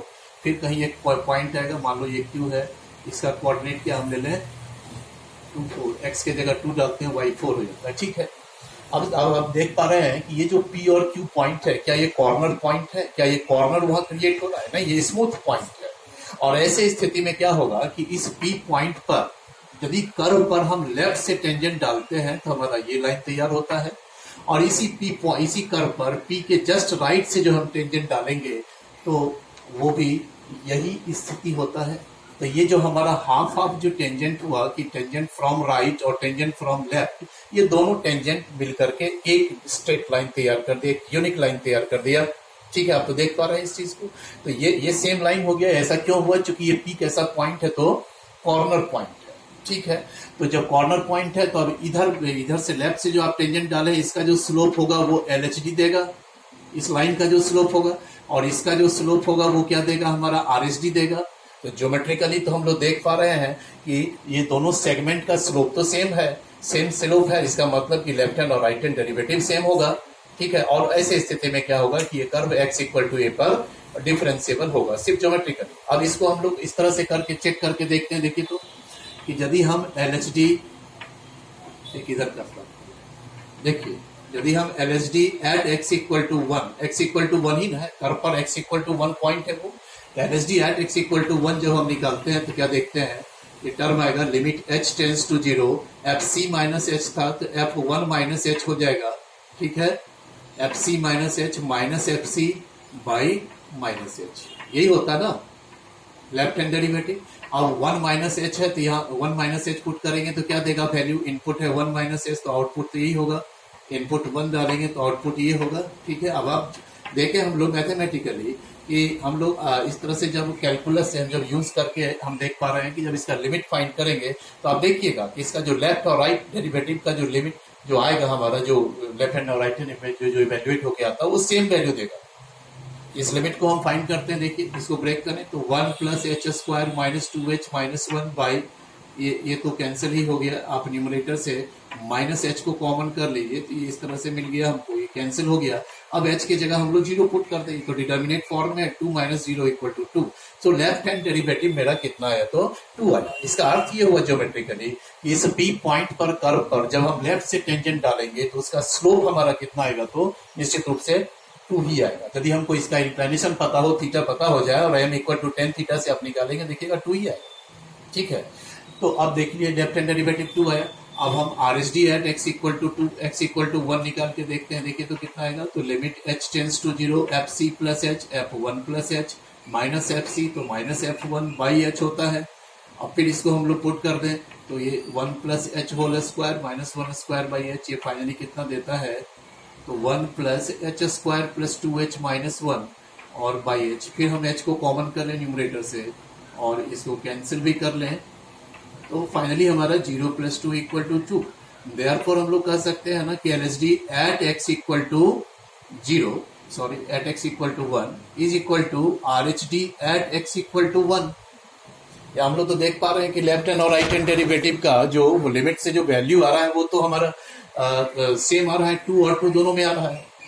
इसका मतलब हुआ तो so fx is differentiable at x equal to 2, ये बात होगी। अब देखिए हम लोग एग्जिस्टेंस ऑफ लिमिट में पढ़े थे, यदि किसी फंक्शन का लिमिट हमको फाइंड करना है, limit x tends to 2 minus, और मान लीजिए कोई एक टर्म या x tends to c fx है, ठीक है, इसका लिमिट हमको निकालना है। तो हम लोग क्या करते हैं लिमिट निकालने में ना, एक तो है प्रॉपर जो मेथड है उससे तो होता ही है, लेकिन है क्या कि आप इसको देखते हैं कि ये लिमिट इसका एग्जिस्ट भी करता है कि नहीं करता। तो हम लोग सबसे पहले क्या करेंगे कि इसका लेफ्ट हैंड लिमिट निकालेंगे, LHL at x equal to c, फिर RHL at x equal to c। यदि दोनों का वैल्यू अलग अलग आ गया तब तो लिमिट एग्जिस्ट ही नहीं करता, इसका लिमिट क्या निकालना, फिर कैसे डिटरमाइन, नहीं निकलेगा, ठीक है, तब तो लिमिट एग्जिस्ट ही नहीं किया। मान लीजिए लेफ्ट हैंड लिमिट आ गया 2, राइट हैंड लिमिट 3, तो not equal, so it's limit doesn't exist लिख के निकल जाते हैं। लेकिन यदि मान लो कि लेफ्ट हैंड लिमिट भी 2 आ गया और राइट हैंड लिमिट भी 2 आ गया, तो फंक्शन का जो लिमिटिंग वैल्यू होगा वो लेफ्ट हैंड और राइट हैंड का जो कॉमन वैल्यू आ रहा है वही कहा जाएगा। तो वैसे स्थिति में यदि LHL भी मेरा 2 है और RHL भी 2 है, तो वैसे स्थिति में limit x tends to c fx भी कितना होगा, तो 2 होगा, जो कॉमन वैल्यू होता है लेफ्ट हैंड और राइट हैंड लिमिट का। तो यदि किसी फंक्शन का डिफरेंस वेरिएबल है, कोई फंक्शन का डिफरेंशियल कोफिशिएंट एग्जिस्ट कर रहा है, ठीक है, यानी कि वो फंक्शन हमने यहाँ लिखा ना कि so fx is differentiable at x equal to 2, तो वो डिफरेंशिएबल है, तो जो डेरिवेटिव है उसका वैल्यू कितना होगा तब, तो जितना लेफ्ट हैंड और राइट हैंड डेरिवेटिव का कॉमन वैल्यू आया हुआ है 2, वही हमारा कहलाएगा। देयरफॉर हम लोग कहेंगे कि देयरफॉर f डैश 1 कितना होगा, तो 2 के बराबर होगा। ये क्या कहलाएगा, derivative at x equal to 1 या differential coefficient at x equal to 1। Derivative में नहीं कहने का, derivative at x equal to 1 तब कितना होगा, तो जितना लेफ्ट हैंड और राइट हैंड डेरिवेटिव का कॉमन वैल्यू आ रहा है वो हम लोग लिख देंगे। डेरिवेटिव एट 1, आप देख रहे हैं LHD एट RHD 1 पर निकल रहा है। तो ये इसको समझना है ये कि जब भी कोई ज्योमेट्रिकली कर्व में हमको कोई पॉइंट, कॉर्नर पॉइंट नहीं है, स्मूथ पॉइंट है, तो उस पॉइंट पर आप लेफ्ट से जो टेंजेंट डालेंगे और राइट से जो टेंजेंट डालेंगे दोनों कंसाइड कर जाएगा। और कंसाइड कर जाने के कारण क्या होगा कि लेफ्ट से जो टेंजेंट डालते हैं जो उसका स्लोप होता है वही तो LHD होता है, और राइट से जो टेंजेंट डाल रहे हैं उसका जो स्लोप है वही तो RHD होता है। तब तो जब दोनों का स्लोप सेम है, दोनों कंसाइड कर गया, एक यूनिक स्ट्रेट लाइन बन गया, तब तो LHD RHD इक्वल हो जाएगा इस तरह से, ठीक है। तो ये दोनों स्थितियों को समझना है, जो ज्योमेट्रिक आता है वही फिर यहाँ हमको दिखाई देगा। नेक्स्ट देखिए, इसमें हम कई एग्जाम्पल्स रखे हैं कि आप इसको समझ पाए बेहतर से। देखिए एक सेकेंड एग्जाम्पल हमने लिया है fx equal to mod x से, ये और बेहतर दिखाई देगा। fx equal to mod x, थोड़ा वीडियो भी लंबा होगा क्योंकि क्वेश्चन बहुत सारा बताना है हमको। fx equal to mod x, तो जब इसको हम ग्राफ स्केच करेंगे तो पहले हम ड्रॉ कर लें, इसको ब्रेक कर लें, मॉड को एक बार x में टूटेगा, if x greater than equal to 0, minus of x में इफ x लेस देन 0। तो कर्व में तो fx को हम लोग y मान लेते हैं। तो आप देखिए कि इस कर्व का 2 पार्ट है, एक हमारा स्ट्रेट लाइन है y इक्वल टू x, ये लाइन होगा, और एक लाइन होगा y equal to minus x, ठीक है। तो ये मॉड x जो आप कर्व देख रहे हैं ये 2 लाइन को रिप्रेजेंट करता है, एक y equal to x if x greater than equal to 0, एक y equal to minus x. तो y इक्वल टू एक्स और y equal to minus x दोनों ऑरिजिन से पड़ेगा, पास करेगा, y इक्वल टू mx के फॉर्म में आप लोग पढ़े हुए हैं स्ट्रेट लाइन में। अब इस लाइन का जो स्लोप होगा y इक्वल टू एक्स का स्लोप, चूंकि इसका स्लोप क्या है, इस लाइन का स्लोप यदि हम देखेंगे तो कितना होता है, तो 1 होता है। y इक्वल टू एक्स का स्लोप 1 होता है, चूंकि इसका इंक्लिनेशन कितना हो 45 डिग्री, समझ रहे हैं, tan 45 पर है तो ये तो 1 ही होगा। तो इस लाइन का स्लोप क्या होता है, y इक्वल टू एक्स का स्लोप क्या होगा, ऐसे भी x का जो कोफिशिएंट है वही स्लोप होता, तो इसका स्लोप 1 है। और इस लाइन का जो स्लोप होता है, हम 11th में बताए हैं आपको कि 135 डिग्री पर ये स्लोप लिया जाता है। क्योंकि इक्वली इंक्लाइंड है तो ये भी 45 है, बट स्लोप तो यहाँ से इस एंगल से यहाँ से एक्स एक्सिस से लेते हैं ना, तो ये टोटल मेजरमेंट कितना होगा, तो 90 प्लस 45 135 इक्वली इंक्लाइंड लाइन है पासिंग थ्रू द ओरिजिन। ठीक है, तो ये 135 पर स्लोप है, तो इस लाइन का भी जब आप स्लोप निकालते हैं तो कितना आएगा, तो 10 135 डिग्री, इसका स्लोप कितना आएगा -1। यहाँ y equal to -x line है, x का कोफिशिएंट क्या है -1, तो भी स्लोप वही हुआ। तो अब ये समझना है हमको कि ये कर्व जो है f(x) equal to mod x जो है, y equal to mod x जो कर्व है, इसका दो ही पार्ट है, दो एलिमेंट है इसमें, दो स्ट्रेट लाइन है सिर्फ, एक लाइन है y इक्वल टू x और एक लाइन है y इक्वल टू -x, यही दो लाइन है, बाकी तो कर्व का कहीं कुछ है नहीं, इसमें दो ही पार्ट है मात्र। अब एक चीज देखिए कि यदि मान लिया जाए कि हम 1 पॉइंट की कल्पना करें कि x की जगह 1 पुट करेंगे तो y भी 1 देगा, तो 1 पॉइंट हमको यहाँ दिखाई दे रहा है। या मान लो हम 2 अगर देखते हैं तो यहाँ एक पॉइंट 2 दिखाई दे रहा है हमको। अब इस पॉइंट पर हम देखें कि ये फंक्शन जो है वो f(x) equal to mod x, आपसे पूछा जाए कि क्या x इक्वल टू 2 पर ये क्या नाम है डिफरेंशिएबल है कि नहीं है, तो चूंकि आप बनाएंगे तो आपको तो LSD RSD इस प्रोसेस से बनाना है, लेकिन ज्योमेट्रिकली यदि हमको समझना है तो बड़ा आसान है कि आप x इक्वल टू 2 तो यही पॉइंट है। अब x इक्वल टू 2 पॉइंट पर कर्व पर यदि इसके लेफ्ट से टेंजेंट डालेंगे तो हमको यही y equal to x line से ही कोइंसाइड कर रहा है, और इसके राइट से भी टेंजेंट हम डालेंगे तो हमारा line y equal to x से ही कोइंसाइड कर जा रहा है, दोनों यूनिक लाइन हो जा रहा है। तो लेफ्ट हैंड डेरिवेटिव इसका भी स्लोप हमारा 1 होगा, इसका भी स्लोप हमारा 1 होगा। तो लेफ्ट हैंड और राइट हैंड डेरिवेटिव जब आप फॉर्मूले से निकालेंगे देखेंगे कि हमारा 1 ही आएगा। आप देखिए इसको LHD at x equal to 1 तो कितना हो जाएगा, limit h tends to 0 f1 minus h minus f1 by minus h। Now 1 minus h क्या होगा, तो 1 माइनस एच भी तो पॉजिटिव टर्म ही है, तो इसी से डिफाइन होगा। तो जो इन y को इसमें हम लोग 1 माइनस एच यहाँ हम लोग पुट कर दे, बोलिए। और f1 कितना होगा, तो f1 1 भी तो पॉजिटिव ही है, नहीं, तो जब 1 इनपुट डालेंगे तो आउटपुट भी 1 ही होगा, और बाई माइनस एच, ये सिंपल है। माइनस एच और माइनस एच भी कैंसिल होकर के क्या हो गया, 1 हो गया, और 1 का लेफ्ट लिमिट क्या होगा, 1 ही होगा। सो लेफ्ट हैंड डेरिवेटिव कितना होगा, तो 1 होगा। कहने का मतलब है कि इस पॉइंट के लेफ्ट से जो आप टेंजेंट डालेंगे उसका स्लोप 1 होगा, वो तभी संभव है जब ये y इक्वल टू x से कोइंसाइड कर जाए। ठीक है, फिर आप राइट हैंड डेरिवेटिव भी अगर निकालते हैं RHD at x equal to 1, तो आप देख पाएंगे इसको f1 plus H minus f1 by h, 1 plus h भी पॉजिटिव है, ग्रेटर देन 0 है, इसी से टूटेगा, और f1 भी यही वैल्यू देगा, नीचे फिर h आ गया, फिर h कैंसिल होकर के क्या दे दिया, 1 दे दिया, 1 का लिमिट फिर क्या हो गया, 1 हो गया। तो इस पॉइंट पर लेफ्ट हैंड डेरिवेटिव भी 1 होगा। और फॉर्मूले से आप देख पा रहे हैं ना कि LSD RSD हमारा 1 है, तो हम लोग कहेंगे कि f(x) equal to mod x is differentiable at x equal to 1। लेकिन हम डायरेक्ट आप ज्योमेट्रिकली देख सकते हो, सॉरी x इक्वल टू 1 हमने लिख दिया है ना, इसको 1 ही लीजिए अभी, क्योंकि 1 पर हमने चेक किया है, 2 पर भी आप देखेंगे वही आएगा। ठीक है, तो इस तरह से, लेकिन आप ज्योमेट्रिकली डायरेक्ट देख के समझ जाते हैं कि ये 1 पॉइंट पर डिफरेंशिएबल है। ऐसा क्यों है, क्योंकि ये जो x इक्वल टू 1 जो पॉइंट है ये कर्व का एक स्मूथ पॉइंट है। ठीक है, लेकिन यदि हम विचार करें एट द ओरिजिन क्या स्थिति हो रही है, जैसा देखिएगा एट x इक्वल टू 0 पर अगर हम देखते हैं तो एट x इक्वल टू 0 पर ये क्या बन जा रहा है, मेरा एक कॉर्नर पॉइंट बन जा रहा है। ठीक है, तो कॉर्नर पॉइंट बन जाने से क्या होगा कि यदि हम कर्व पर x इक्वल टू 0 के जस्ट लेफ्ट से टेंजेंट डालेंगे, पॉइंट हमारा देखो टेंजेंट हम कहाँ डाल रहे हैं, हम तो इस कर्व पर डाल रहे हैं टेंजेंट ना, लेकिन कहाँ, तो एट x इक्वल टू 0 यहाँ डाल रहे हैं। तो यहाँ यदि 0 के लेफ्ट से आप टेंजेंट डालेंगे तो x एक्सिस से निगेटिव डायरेक्शन से कोइंसाइड करेगा, और यदि x के राइट से आप टेंजेंट डालेंगे, कर्व पर डाल रहे हैं चूंकि, तो कर्व पर तो यहाँ डालेंगे तो ये x एक्सिस पर 0 पर तो नहीं हुआ, x इक्वल टू 0 पर, x इक्वल टू 0 पर, यानी कि जो ओरिजिन पर जो ये कर्व पर जो एक पॉइंट है x इक्वल टू 0, यहाँ टेंजेंट डालना है, तो राइट ऑफ ओरिजिन से डालेंगे तो ये टेंजेंट हो जाएगा, इधर से कोइंसाइड कर जाएगा, तो दोनों तो सेम लाइन,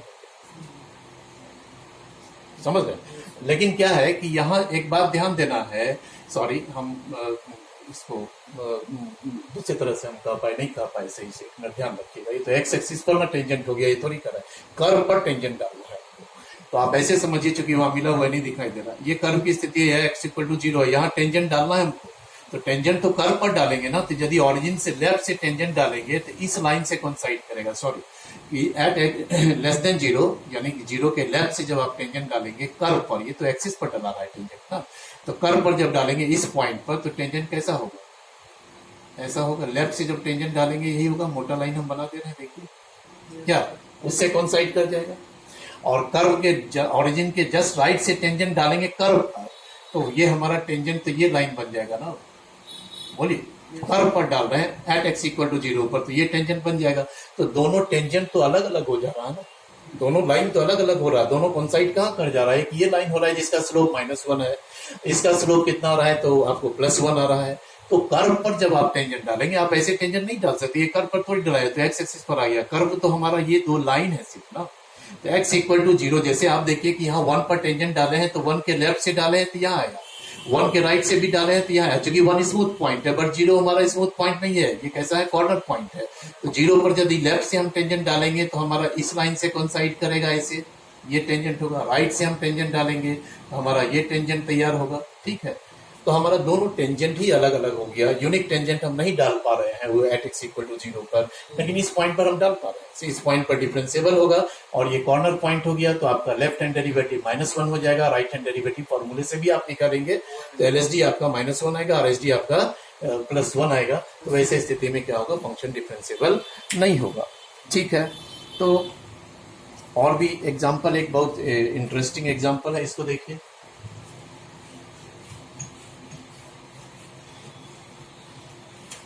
सिर्फ ये ध्यान रखना है कि जहां भी कर्व में कोई कॉर्नर पॉइंट है, तो इसका ये मतलब हो जाता है कि वहां डिफरेंशिएबल नहीं होगा, और नहीं होने का कारण क्या है कि वहां आप यूनिक टेंजेंट नहीं डाल पाते, ठीक है। जैसे देखिए एक फंक्शन हम लेते हैं, वह f x equal to mod sine x, तो अब मॉड साइन एक्स का पहले ग्राफ देखना होगा, ठीक है। तो आप साइन एक्स का ग्राफ से तो लगभग सब परिचित है,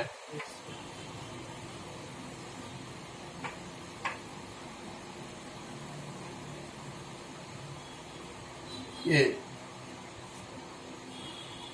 f x equal to sine x का ग्राफ हुआ।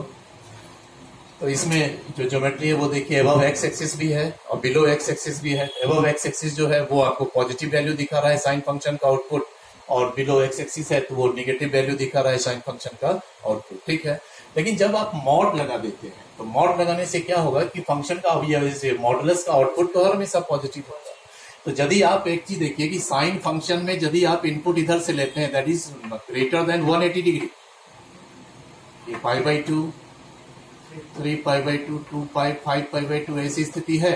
तो अब एक चीज देखिए इसमें आप कि पाई 180 के बाद यदि साइन फंक्शन में एंगल बढ़ाते हैं आप, साइन पाई प्लस थीटा, जो कि माइनस साइन थीटा हो जाता है, तो निगेटिव हो जाता है पाई प्लस थीटा। पाई से बड़ा वैल्यू आप जब भी इनपुट डालेंगे, देखिए आउटपुट नीचे आने लगा फंक्शन का। लेकिन यदि इसी फंक्शन में मॉड लगा रहेगा, हाँ, तो 180 के बाद मान लो 210 डिग्री आप साइन फंक्शन में पुट करते हैं, साइन 210 डिग्री, तो sine 180 plus 30 equal to minus, sine 30 equal to minus, आप निगेटिव आ गया।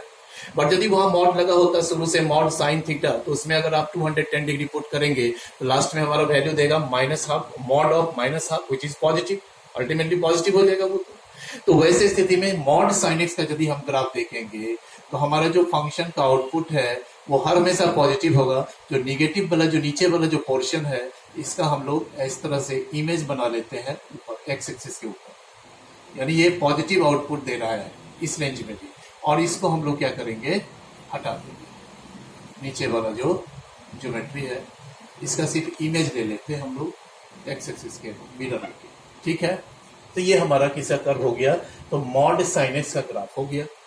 अब बड़ा अच्छा बात है यहाँ समझने का, एक बहुत अच्छी बात है, देखिएगा कि जैसे हम π/2 पर विचार करें, तो at x equal to π/2 geometrically, left hand right hand derivative से तो सारा क्वेश्चन ही आपको बनाना है, तो आप चेक कर लेंगे तो पता चल ही जाना है। लेकिन आप ज्योमेट्रिकली देखिएगा कि चूंकि π/2 एक कर्व पर, तो π/2 ये पॉइंट है एक्स इक्वल टू π/2, और वो कैसा पॉइंट दिखाई दे रहा है, वो तो आपको स्मूथ पॉइंट दिखाई दे रहा है। तो निश्चित रूप से π/2 लेफ्ट ऑफ π/2 से यदि कर्व पर टेंजेंट डालेंगे तो आपका ये होगा, राइट ऑफ π/2 से भी कर्व पर टेंजेंट डालेंगे तो यही होगा। तो एक यूनिक टेंजेंट हम लोग ड्रॉ कर पाए नहीं, तब तो यूनिक टेंजेंट है, इसका मतलब है कि लेफ्ट से जो टेंजेंट डाले हैं उसका स्लोप LSD और राइट से जो टेंजेंट डाले हैं उसका स्लोप आर एस डी, चूंकि दोनों इस तरह से कोइंसाइड किया हुआ है तो दोनों का स्लोप तो सेम है, L S D R S D same है। इसका मतलब हुआ at x equal to pi by two f x is differentiable at x equal to pi by two. क्यों भाई? चूंकि यह एक smooth point on the curve, this is a smooth point on the curve, ठीक है। लेकिन फिर आप देखें कि हम इस पॉइंट पर हम विचार कर रहे हैं कि ये जो पॉइंट है मेरा पाई, पाई आपको कैसा लग रहा है कर्व पर? जो वो जो पाई जो पॉइंट है पाई, अब थोड़ा सा आगे जाएंगे तो ये सब पॉइंट तो फिर स्मूथ पॉइंट हो जाएगा। लेकिन ये जो पॉइंट है जो बिल्कुल एक्स एक्सिस पर है, ये पाई 0 पॉइंट है, ठीक है। तो ये जो पॉइंट है ये स्मूथ पॉइंट नहीं है, ये कैसा पॉइंट है? कॉर्नर पॉइंट है नहीं। तो कॉर्नर पॉइंट होने के चलते यदि लेफ्ट ऑफ पाई से यदि हम कर्व पर टेंजेंट डालेंगे तो इस पार्ट पर टेंजेंट डलाएगा, और यदि राइट ऑफ पाई से हम टेंजेंट डालेंगे तो कर्व पर ये टेंजेंट पड़ेगा। तो आप तो देख पा रहे हो कि दोनों डिफरेंट टेंजेंट हो गया, एक यूनिक टेंजेंट तो नहीं हो रहा है। पाई से जस्ट लेफ्ट से कर्व पर टेंजेंट डालना है तो इस पार्ट में टेंजेंट डलाएगा, और पाई के जस्ट राइट से कर्व पर टेंजेंट डालना है तो ये टेंजेंट हो जाएगा। तो दोनों तो अलग अलग टेंजेंट हो गया, वो तो कोइंसाइड नहीं कर रहा है, तो निश्चित रूप से दोनों टेंजेंट का जो स्लोप है वो क्या होगा? डिफरेंट हो जाएगा। और डिफरेंट हो जाएगा तो क्या हो जाएगा कि एलएसडी और आरएसडी अनइक्वल हो जाएगा, और वैसी स्थिति में नॉट डिफरेंशिएबल फंक्शन हो जाएगा, ठीक है। वो क्यों हुआ? तो चूंकि ये कॉर्नर पॉइंट है, तो कॉर्नर पॉइंट होने से आप यूनिक टेंजेंट नहीं डाल पाते हो, जिससे आपको एलएसडी आरएसडी डिफरेंट हो जाता है, ठीक है। तो उसी तरह से हम और भी कुछ एग्जाम्पल्स दिए हुए हैं, जैसे एफ एक्स इक्वल टू, एक और देख लीजिए। सो ये पाई 1 2 पाई 3 पाई 4 पाई माइनस पाई, इधर निगेटिव में भी ये पाई के मल्टीपल पर जितना होगा पॉइंट वो मॉड साइन एक्स में वो सब कॉर्नर पॉइंट होगा, है ना। Pi 2 pi 3 pi that is N pi. तो mod sine X is not differentiable at theta equal to N pi, pi के मल्टीपल, बट पाई बाई 2 के मल्टीपल पर या और बीच का कोई भी जो एंगल है वो सब पर वो डिफरेंशिएबल होगा, क्योंकि वो सब कॉर्नर पॉइंट नहीं है। तो एक और देख लीजिए, बस लास्ट इशू करें, उसके बाद हम लोग थोड़ा प्रॉब्लम करेंगे। F x equal to mod x minus one, जरा इसको डिफाइन किया जाए तो ये x minus one positive break होगा यदि x minus one greater than equal to 0, है ना। If x minus one less than 0, और इसको हम दोनों तरह से आपको दिखाते हैं। देखिए, greater than equal to 1 minus x plus 1 if x less than 2। तो जब आप एफ एक्स के जगह वाई रखेंगे तो यहाँ देखिए दो स्ट्रेट लाइन मिल रहा है आपको, linear equation in x and y है। एक y equal to x minus one straight line होगा, एक y equal to x plus minus x plus one. तो पहले हम दोनों को ग्राफिकली आपको दिखाते हैं, फिर एलएसडी आरएसडी करके हम एक बार आपको दिखाएंगे। देखिए दोनों लाइन को स्केच करने के लिए पहले y equal to x minus one आप इंटरसेप्ट फॉर्म में बेहतर है ले जाएंगे, ठीक है। इसको लिखेंगे x by one plus minus y by one, यानी y by minus one equal to one. तो ये जो लाइन है मेरा, ये पहला line y equal to x minus one, वो एक्स एक्सिस पर 1 यूनिट का इंटरसेप्ट लेता, y पर माइनस वन का इंटरसेप्ट लेता।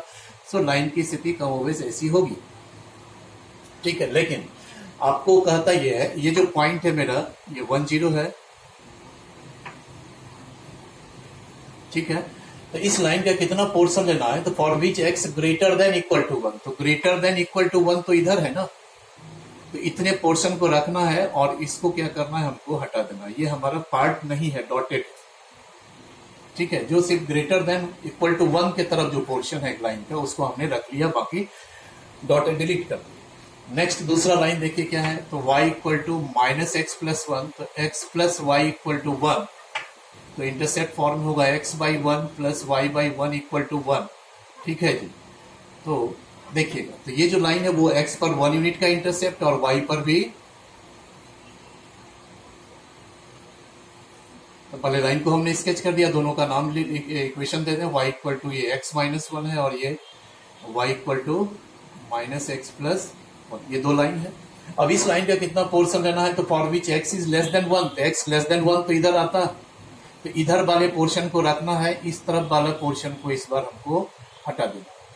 सिर्फ ग्रेट लेस देन 1, तो लेस देन 1 की तरफ ये पोर्शन आ रहा है लाइन का, तो उसको हमने रख लिया। ये पोर्शन तो ग्रेटर देन 1 तरफ जा रहा है, उसको हमने छोड़ दिया। ये कर्व मेरा तैयार हो गया। अब समझना ये है कि यदि हमको चेक करना है कि एट एक्स इक्वल टू 1 पर, अब देखिए इस पॉइंट पर ये डिफरेंशिएबल है कि नहीं। मान लो x की जगह हमने यहाँ पर 2 डाल दिया, तो 2 डाल दिया तो y कितना आ जाएगा? 1 आ जाएगा। 2 1 तो एक पॉइंट हुआ, यानी एट x इक्वल टू 2 पर ये कर्व जो है y equal to mod x minus one वो डिफरेंशिएबल होगा। क्यों होगा? क्योंकि 2 पॉइंट पर आप लेफ्ट से टेंजेंट डालेंगे तो ये टेंजेंट हुआ, और राइट से टेंजेंट डालेंगे तो ये टेंजेंट हुआ। दोनों स्थितियों में जो स्लोप होगा y equal to M X, इसका स्लोप कितना आ रहा है? स्ट्रेट लाइन के इक्वेशन से स्लोप तो 1 आ रहा है। y equal to x minus one, y equal to M X plus C के फॉर्म में देखने से इसका स्लोप क्या आ रहा है? 1 आ रहा है मेरा। ठीक है, तो आप देखेंगे कि लेफ्ट से भी जो टेंजेंट डाल रहे हैं और राइट से भी जो टेंजेंट डाल रहे हैं, तो दोनों टेंजेंट तो एक ही लाइन से कोइंसाइड कर रहा है ना, तो लेफ्ट हैंड डेरिवेटिव भी 1 आएगा और राइट हैंड डेरिवेटिव भी जब देखेंगे फॉर्मूला से भी हम लोग ब्रेक करके 1 ही आएगा। तो इस पॉइंट पर x इक्वल टू 2 पर तो डिफरेंशिएबल है। लेकिन यदि x इक्वल टू 1 की बात होती है, ध्यान दीजिए, ये 1 0 x इक्वल टू 1, तो ये पॉइंट है ना, इज ए कॉर्नर पॉइंट। तो जस्ट 1 के लेफ्ट से टेंजेंट डालेंगे तो इस लाइन में कोइंसाइड करेगा। बोलिए, इधर थोड़ी हवा में नहीं डाल दोगे, टेंजेंट कर्व पर डालना। तो कर्व में तो 2 ही स्ट्रेट लाइन है, या तो इस पर जाएगा या तो इस पर जाएगा। और यदि राइट ऑफ 1 से आप टेंजेंट डालेंगे तो ये एक अलग लाइन तैयार हो जाएगा। तो इस लाइन का स्लोप होगा 1 और इस लाइन का स्लोप कितना हो जाएगा? -1। तो हमारा लेफ्ट हैंड डेरिवेटिव हर हमेशा आप देखिएगा फॉर्मूले से यदि हम निकालते हैं, हम एक दिखा दे रहे हैं आपको, LHD at x equal to 1, तो ये आएगा मेरा limit h tends to 0 f1 minus h minus f1 by minus h। बताइए 1 माइनस h कहाँ जाएगा? तो ये 1 माइनस h तो लेस देन 1 है, इसमें आएगा।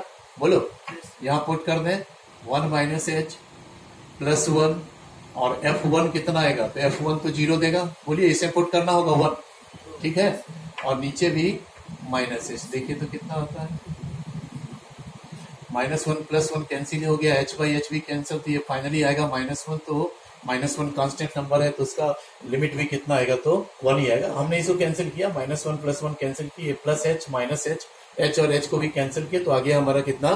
तो -1। ये फॉर्मूले से आ रहा है लेफ्ट हैंड डेरिवेटिव -1। तो लेफ्ट हैंड डेरिवेटिव जब मेरा -1 आ गया, आप तो देख रहे हैं कि 1 पॉइंट पर कर्व पर जो आप टेंजेंट डाल रहे हैं लेफ्ट से, तो उसका स्लोप तो हमारा ऑलरेडी -1 आ रहा है, पहले ही ज्योमेट्री से। सो लेफ्ट हैंड डेरिवेटिव किसको रिप्रेजेंट करेगा? The slope of the tangent drawn to the curve from left of x equal to 1। और राइट हैंड डेरिवेटिव इधर से जो टेंजेंट डालेंगे उसका स्लोप आप RHD निकाल के देखिएगा, वो आ जाएगा +1। तो इस पर डिफरेंशिएबल नहीं हुआ। लेकिन जब मान लो कि कोई कॉम्पिटिटिव एग्जाम है, आप ग्राफ जान पा रहे हो कि इस तरह से हम ग्राफ स्केच कर लिए, तो इतना भी नहीं अगर आप कर पा रहे हैं तो डायरेक्ट भी इस तरह से भी हो सकता है। लेकिन ये ग्राफिकल अप्रोच भी है ये, यदि आप ग्राफ स्केच करते हैं और वो कोई पॉइंट जो है वो कॉर्नर पॉइंट है, तो आप सीधे कह दीजिए कि यहाँ डिफरेंशिएबल नहीं होगा, और यदि स्मूथ पॉइंट है तो आप कहिए कि वो उस पॉइंट पर डिफरेंशिएबल होगा। ओके, तो सो हमने कंक्लूजन दिया है, पीडीएफ में आपको लिखा है कि LHD at x equal to c represents the slope of the tangent to the curve at x equal to c from left of c, और फिर RHD at x equal to c denotes the slope of the tangent to the curve at x equal to c from right of c। एक conclusion में एक point आया सामने। दूसरा क्या है कि function is not differentiable at x equal to c। कोई फंक्शन किसी पॉइंट पर यदि नहीं डिफरेंशिएबल है तो उसके बारे में 2 स्थितियां उत्पन्न हो सकती है। यो क्या है? तो पहला कि either fx is discontinuous at x equal to c। अगर मान लो कि कोई कर्व किसी पॉइंट पर डिसकंटिन्यूअस हो गया, डिसकंटिन्यूअस है इस पॉइंट पर, तो इस पॉइंट पर अब आप टेंजेंट कैसे डाल देंगे? डेरिवेटिव डिफरेंशिएबल होने का मतलब इसका डेरिवेटिव एग्जिस्ट करता है, और डेरिवेटिव जो होगा वो तो किसी न किसी टेंजेंट का स्लोप को ही रिप्रेजेंट करेगा। तो यदि ये फंक्शन इस पॉइंट पर डिसकंटिन्यूअस है, तो यहाँ तो पॉइंट तो आपको चाहिए, टेंजेंट डालने के लिए तो एक पॉइंट चाहिए, तो यहाँ तो पॉइंट ही नहीं है। तो यदि कोई कर्व किसी पॉइंट पर डिसकंटिन्यूअस है, ठीक है, तो वैसे स्थिति में उस पॉइंट पर आप टेंजेंट नहीं डाल सकते हैं। तो वैसे स्थिति में जो है वो फंक्शन उस पॉइंट पर डिफरेंशिएबल नहीं कहलाएगा, not differentiable. If discontinuous then उस हम लोग कहेंगे कि नॉट डिफरेंशिएबल। एक तो पॉइंट है। दूसरा पॉइंट क्या है कि अगर डिफरेंशिएबल नहीं है कर्व पर किसी पॉइंट पर कोई फंक्शन, तो निश्चित रूप से वह पॉइंट क्या है? तो कॉर्नर पॉइंट है कर्व का। ठीक है, तो 2 बात हुआ कि यदि कोई फंक्शन किसी पॉइंट पर डिसकंटिन्यूअस है तो या तो वह पॉइंट जो है पॉइंट ऑफ डिसकंटिन्यूटी है, और या नहीं तो वह पॉइंट कैसा है? तो एक कॉर्नर पॉइंट है। तो ये बातें सामने आई।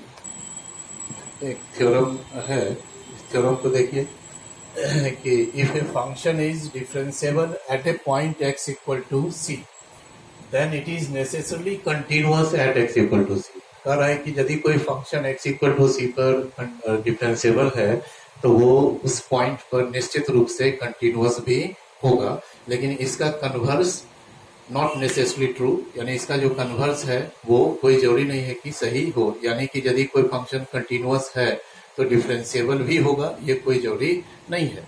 तो पहले देखिए क्या इसको हम लोग प्रूव करते हैं कि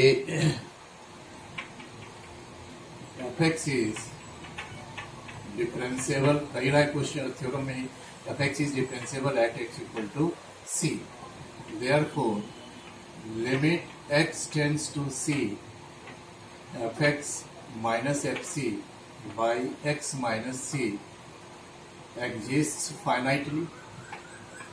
आज का पढ़ाई यहाँ से स्टार्ट हुआ हम लोगों का, ठीक है, यही ना। इसी का ना दो पार्ट हम लोग किए थे, तो एक बन गया था limit x tends to C minus F x minus F C by x minus c, बाद में एक्स टेंड्स टू जीरो किए थे, तो ये हमारा LSD बना था, बोलिए। yes, और एक बना था limit x tends to C plus, और फिर यहाँ का भी बाद में हम लोग x plus x minus c, ठीक है, इसका लिमिट चेंज किए थे, तो ये हमारा RSD बना था, ठीक है। तो वही चीज यहाँ है, लेकिन यहाँ c माइनस सी प्लस नहीं है, ये लेफ्ट हैंड डेरिवेटिव हुआ, ये right hand derivative at x equal to c हुआ, वहाँ c माइनस सी प्लस लगता, यहाँ वो चीज नहीं है, तो ये derivative at x equal to c कहलाएगा। तो हम लोग कहेंगे कि since f x is differentiable at x equal to c, therefore limit x tends to C F x minus F C by x minus c exist finitely, therefore derivative at c कितने के बराबर होगा, तो f x minus F C by x minus c. एक चीज ध्यान रखिएगा कि left hand derivative at x equal to c को हम लोग सिंबल में एफ डैश सी माइनस लिखते हैं, और right hand derivative at x equal to c को सिंबल में एफ डैश सी प्लस लिखते हैं। ये लेफ्ट हैंड डेरिवेटिव का सिंबल हुआ, ये राइट हैंड डेरिवेटिव का सिंबल हुआ, ये सिर्फ डेरिवेटिव है। ये क्या है कि एफ डैश सी कितने के इक्वल होता है, तो जितना लेफ्ट हैंड और राइट हैंड का जो कॉमन वैल्यू होता है वो एफ डैश सी कहलाता है, ठीक है। तो चूंकि एफ एक्स डिफरेंशिएबल है एट एक्स इक्वल टू सी पर, तो ये लिमिट एग्जिस्ट करेगा, और डेरिवेटिव एट सी यही होता है, सॉरी लिमिट नहीं लिया हमने, limit x tends to C F x minus F C by x minus सी, ये जो टर्म है यही डेरिवेटिव एट सी का है, ठीक है। अब हमको दिखाना है कि ये फंक्शन एफ एक्स जो है वो कंटिन्यूअस है एट एक्स इक्वल टू सी पर, तो कंटिन्यूअस के लिए हम लोग left hand right hand limit दिखाते हैं equal to value of the function, या नहीं तो आप डायरेक्ट भी यदि ऐसा दिखा दे एक्स इक्वल टू सी पर, फिर limit x tends to C F x equal to यदि हम एफ सी दिखा देते हैं, आप बनाए हैं कंटिन्यूटी में कहीं कहीं जो है, सो डायरेक्ट हम लोग ये नहीं करके हम लोग इसी का लेफ्ट हैंड और राइट हैंड करते हैं, तो limit x tends to C minus F x left hand, limit x tends to C plus F x तो राइट हैंड, और ये लिमिट हुआ सिर्फ, ठीक है। तो वो लेफ्ट हैंड और राइट हैंड का जो कॉमन वैल्यू होगा वो देगा ये, ठीक। तो हमको ये दिखाना है कि फंक्शन कंटिन्यूअस है एक्स इक्वल टू सी पर, तो हम लोग ऐसा करें कि एक्स टेंड्स टू सी पर एफ एक्स का जो वैल्यू होगा यानी लिमिट होगा, वो यदि एफ सी के इक्वल हो जाए तब तो वो कंटिन्यूअस कहलाएगा। तो वही चीज हम लोग करने जा रहे हैं, देखिए limit x tends to C F x, इसको हम लेकर के चल रहे हैं। अब थोड़ा देखिए हम कैसे इसको अरेंज करते हैं, f x minus F C by x minus c है ना टर्म, तो इसको x माइनस सी से मल्टीप्लाई करके और एफ सी को हमने ऐड कर दिया। तो देखिए क्या है कि ये जो टर्म है एफ एक्स, उसके जगह हमने ये लिखा एक्सपेंड करके इसको ऐसे कि x माइनस सी तो मेरा कैंसिल हो जाएगा, तो हमारा बचेगा यहाँ f x minus F c, तो हमने यहाँ प्लस एफ सी ले लिया, तो plus minus F c cancel होकर के हमारा f x limit x tends to C F x यही टर्म रह जाता है, ठीक है। सिर्फ इसको हमने इस तरह से ब्रेक लिखा है। अब इस लिमिट को हम दोनों जगह अलग अलग प्लेस कर लें, तो limit x tends to C F x minus F C by x minus c, इसका अलग लिमिट कर ले, into limit x tends to सी, ये एक्स माइनस सी का अलग लिमिट कर लिए, और एफ सी तो हमारा कांस्टेंट है, तो कांस्टेंट का तो लिमिट होना नहीं, कांस्टेंट तो वही रह जाएगा, ठीक है। अब देखिए ये किसको रिप्रेजेंट कर रहा है, अभी तुरंत हमने देखा कि ये जो टर्म है ये किसको रिप्रेजेंट कर रहा है, एफ डैश सी को, और इसका हम लिमिट लेंगे तो ये तो डिटर्मिनेट फॉर्म में है, तो इसमें सी एक्स के जगह पर हमने सी पुट कर देना है, तो ये क्या बन जाएगा, तो सी माइनस सी और प्लस एफ सी, तो ये तो हो गया हमारा zero plus f c equal to f c हो गया। कहने का मतलब है कि limit x tends to C F x equal to क्या हो गया, एफ सी हो गया। तो जब फंक्शन का लिमिट लेते हैं और फंक्शन का वैल्यू उस पॉइंट पर सेम आता है तब तो वो कंटिन्यूअस कहलाएगा ना। तो so f x is continuous at x equal to c, but converse is not necessary true. इसमें आप एक एग्जाम्पल से दिखा सकते हो, क्योंकि नॉट नेसेसरी ट्रू कर रहा है कि जैसे एक फंक्शन हमने कंसीडर किया f x equal to mod x, अभी तुरंत आप देखें x if x greater than equal to 0 minus x if x less than 0, ठीक है, वाई इक्वल टू। अभी तुरंत आप ग्राफिकली भी देखे हैं,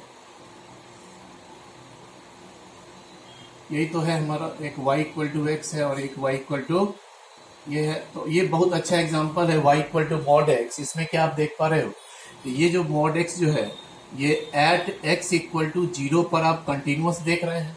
ये तो दिखाई दे रहा है, ज्योमेट्री कर रहा है, क्योंकि कोई होल गैप जंप ब्रेक वगैरह नहीं है, यहाँ कोई ब्रेकेज नहीं है कर्व में। तो इस पॉइंट पर तो ये कंटिन्यूअस तो है। तो mod x is continuous at x equal to 0। लेकिन अभी तुरंत हम लोग देखे हैं कि mod x is not differentiable at x equal to 0, चूंकि एट x इक्वल टू 0 के लेफ्ट से टेंजेंट डालेंगे ये हो जाता है, राइट से टेंजेंट डालेंगे ये हो जाएगा, इसका स्लोप आएगा -1, इसका स्लोप आएगा +1, तो LSD होगा -1, RSD होगा +1। तो जो मॉडुलस है वो फंक्शन हम देख रहे हैं कि x equal to c origin पर, जो x इक्वल टू 0 पर कंटिन्यूअस है बट डिफरेंशिएबल नहीं है, ठीक है। तो इसके बाद अब हम लोग थोड़ा 1-2-4 क्वेश्चन है इसमें आप लोगों को एक्चुअली जो पढ़ना है वो कंटिन्यूटी एट ए पॉइंट ही पढ़ना है, कंटिन्यूटी ऑन इंटरवल तो नहीं है आप लोगों को, लेकिन देख लेंगे उसको भी हम लोग। उसी तरह से होता है जो कंटिन्यूटी में हम लोग जैसे किए थे, उसी तरह से डिफरेंशियलिटी में भी ओपन इंटरवल बोला है नहीं, लेकिन उसको देखा जाए। देखो फर्स्ट क्वेश्चन क्या है, इसमें कहता है कि show that f x equal to x square is differentiable at x equal to 1, find f dash 1, ठीक है। तो अब देखिए क्या है कि f dash 1 तो उतना ही होगा जितना लेफ्ट हैंड और राइट हैंड का जो कॉमन वैल्यू होगा वो f dash 1 कहलाएगा। f dash 1 minus left hand derivative eight 1, f dash 1 plus right hand derivative eight 1, और उसका जो कॉमन जो सेम वैल्यू होगा तब हमारा एफ डैश एग्जिस्ट करेगा, और वो कितने के इक्वल होगा, तो लेफ्ट हैंड और राइट हैंड कॉमन वैल्यू होगा। तो यहाँ पर देखिए क्या है कि अगर ग्राफिकली देखोगे तो ये तो आप देख पा रहे हो कि ये एक अपवर्ड पैराबोला है, और x इक्वल टू 1 यदि इसमें पुट करते हैं y1 तो 1 तो हमारा कहीं यहाँ पर आएगा ये पॉइंट। तो इस पर आप लेफ्ट से आप टेंजेंट डालिए या आप राइट से टेंजेंट डालिए, दोनों टेंजेंट तो हमारा सेम ही होगा, ठीक है। तो इस तरह से हम देख के कह सकते हैं कि एट x इक्वल टू 1 पर ये कर्व जो है फंक्शन जो दिया है वो डिफरेंशिएबल होगा। लेकिन क्या है कि जब इसको आपको बनाना एग्जाम में कैसे, तो वो देखिए LHD at x equal to 1, तो limit h tends to 0 f1 minus h minus f1 by minus h, ठीक है। अब है 1 माइनस एच, इसमें आप पुट करेंगे एफ एक्स में, तो 1 माइनस एच होल स्क्वायर होगा, ये 1 स्क्वायर होगा,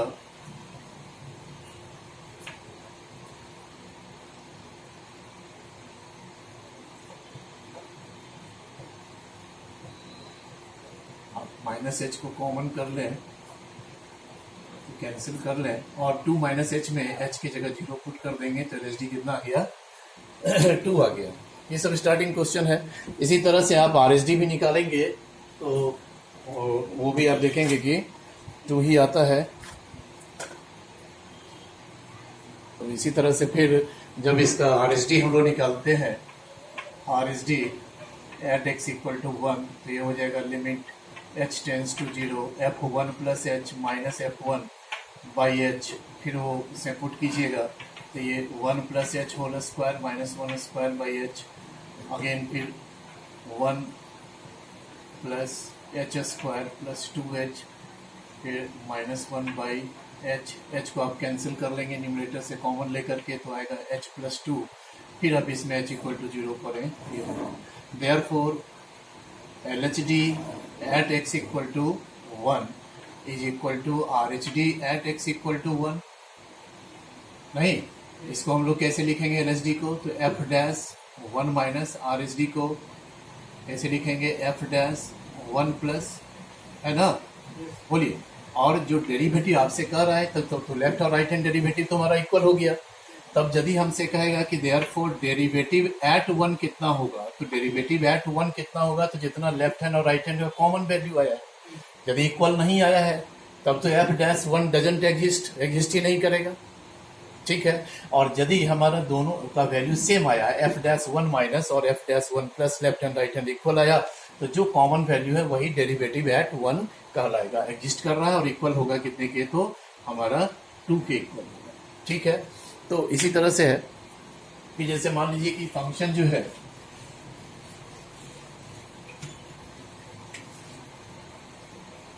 जैसे है, एक क्वेश्चन है कि show that f x equal to x to the power 1/3, और इसका हमको जैसे चेक करना है differentiability at x equal to 0। इसमें कह रहा है कि is not differentiable at x equal to 0। तो ग्राफिकली जब देखेंगे तो y equal to x to the power 1/3, ये कर्व कुछ इस तरह का होगा।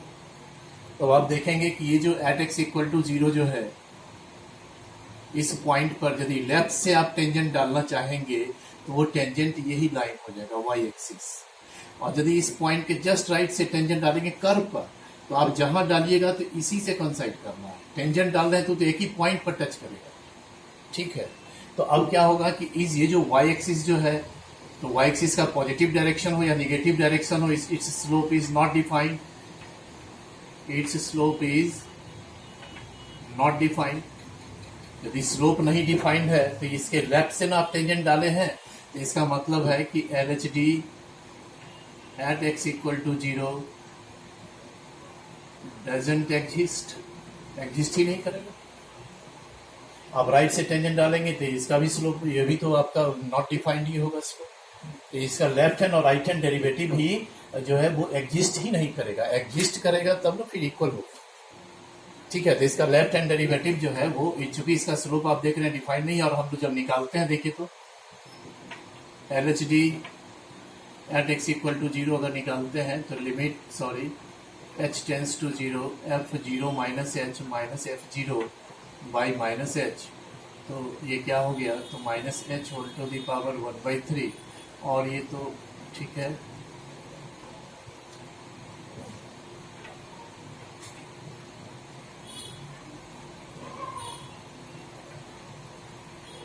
और ये तो 0, ठीक है। अब इसके पावर को यदि हम माइनस एच का पावर 1/3 माइनस एच का पावर 1, ये क्या हो जाएगा 2/3, बोलिए। चूंकि पावर नेगेटिव है हम इसको नीचे ले आए, टर्म को रेसिप्रोकल कर दें, पावर पॉजिटिव हो गया, बोलिए। अच्छा, माइनस एच भी है तो कोई आपत्ति नहीं है, क्योंकि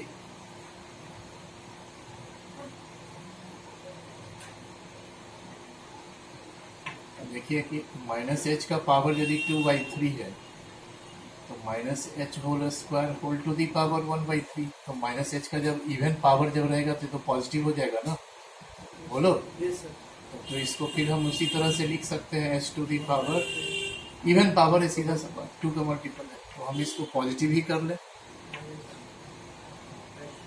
अब देखिए एज एच टेंस टू 0, ठीक है, h to the power 2/3 also tends to 0, and therefore 1 by h to the power 2/3 tends to infinity, and therefore LHD tends to infinity. So LHD doesn't exist या defined, या LHD defined ही नहीं होगा। देखिए अब geometrically भी वही स्थिति बन रहा है और यहाँ भी वही स्थिति हो रहा है, टेंस टू इन्फिनिटी, यहाँ इक्वल टू नहीं लिखना, टेंस टू इन्फिनिटी, ठीक है। नेक्स्ट कुछ मुख्य प्रश्न पर आए हम लोग, अधिक नहीं समझ क्वेश्चन और होगा। इसको देखिए, so that the function f(x) equal to mod x plus 1 plus mod x minus 1 is not differentiable at x equal to 1 and minus 1. Actually graphically तो अब छोड़िए उसको, तो ग्राफिकली ऐसे देखेंगे तो इसमें तो दो दो मॉडुलस फंक्शन है। तो ये जो मॉडुलर फंक्शन है मॉड एक्स माइनस वन, आप पहले ही देख चुके हैं कि वन पर ये नॉट डिफरेंशिएबल होता है। इसका जीरो होगा x equal to one one होगा, और यहाँ से पॉइंट बनेगा x equal to minus one. ये माइनस वन जीरो पॉइंट पर से एक्स एक्सिस पर वही ज्योमेट्री आएगा, माइनस वन जीरो पर शिफ्टिंग होगा मॉड एक्स को। तो इसका भी जो होगा, इसका भी corner point minus one zero होगा। तो ये वाला कर माइनस वन पर नॉट डिफरेंशिएबल होगा, और ये वाला जो होगा ये वन पर, इसका वन होगा corner point x equal to one. तो ये वन पर नॉट, सो यहाँ दिया है, लेकिन है कि आपको ग्राफिकली तो करना नहीं है इसको एलएसडी। तो पहले हम लोग फंक्शन को फिर से रीडिफाइन करेंगे, ऐसा हम लोग कंटिन्यूटी में भी देखे थे। देखिए क्या करते हैं कि पहले इस मॉड को ब्रेक करेंगे हम लोग कैसे। इसमें तीन केस तैयार होगा एक्चुअली। इसको देखिए कि इस दोनों को जीरो से इक्वेट करेंगे तो एक बार एक्स माइनस वन आएगा, एक बार एक्स इक्वल टू वन आएगा। तो इसको नंबर लाइन पर हम लोग रख दिए, ठीक है। उसके बाद ये कई केस हो गया। तो पहला केस होगा when x is less than equal to minus one. तो इस कंडीशन में क्या होगा कि एक्स जब less than equal to minus one है तो एक्स प्लस वन क्या होगा, निगेटिव होगा। बोलिए, अब दोनों तरफ यदि टू सब्ट्रैक्ट कर लिया जाए तो इधर क्या बन जाएगा, x minus one less than equal to minus two. तो हम लोग देख पा रहे हैं कि इसमें दोनों जो टर्म है मॉडुलस में वो दोनों निगेटिव होगा। बोलो, तो डायरेक्ट हम लोग यहाँ डिफाइन कर लें।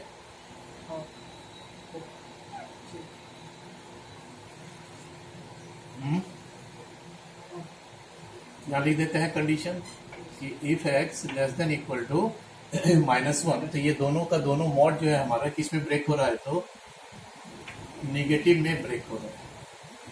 ठीक है, आप देख पा रहे हैं एक्स प्लस वन भी लेस देन जीरो है और x minus one less than equal to minus two है, दोनों नेगेटिव है। तो नेगेटिव में ब्रेक किए हम लोग। दूसरा हम लोग कंडीशन बना रहे हैं कि इसमें माइनस वन को इंक्लूड किया है, तो इसमें एक्सक्लूड कर लें कि x greater than minus one less than equal to one. तो इसमें क्या होने जा रहा है, जैसा देखिए रफली हम लोग यहाँ देख लें। तो यहाँ दो बात है कि एक्स एक ग्रेटर देन माइनस वन है तो एक्स प्लस वन पॉजिटिव है, तो पहला वाला जो मॉड है वो हमारा पॉजिटिव में ब्रेक होगा। और फिर दूसरा मॉड का क्या होगा, तो इधर दोनों साइड में टू हम लोग सब्ट्रैक्ट कर लेंगे, तो इधर बन जाएगा x minus one greater then, तो सॉरी नहीं, यहाँ ये हाफ हम लोग रेंज लिए, ये x greater than minus one half लिए ये, तो हमारा ये तैयार हुआ। और इस हाफ को हम लोग फिर लें कि x less than equal to one, तो एक्स माइनस वन निगेटिव हो गया, तो एक्स प्लस वन पॉजिटिव, तो ये मॉड हमारा पॉजिटिव में टूटा, एक्स माइनस वन निगेटिव, तो ये मॉड हमारा निगेटिव में ब्रेक हुआ। तीसरा क्या होगा कंडीशन,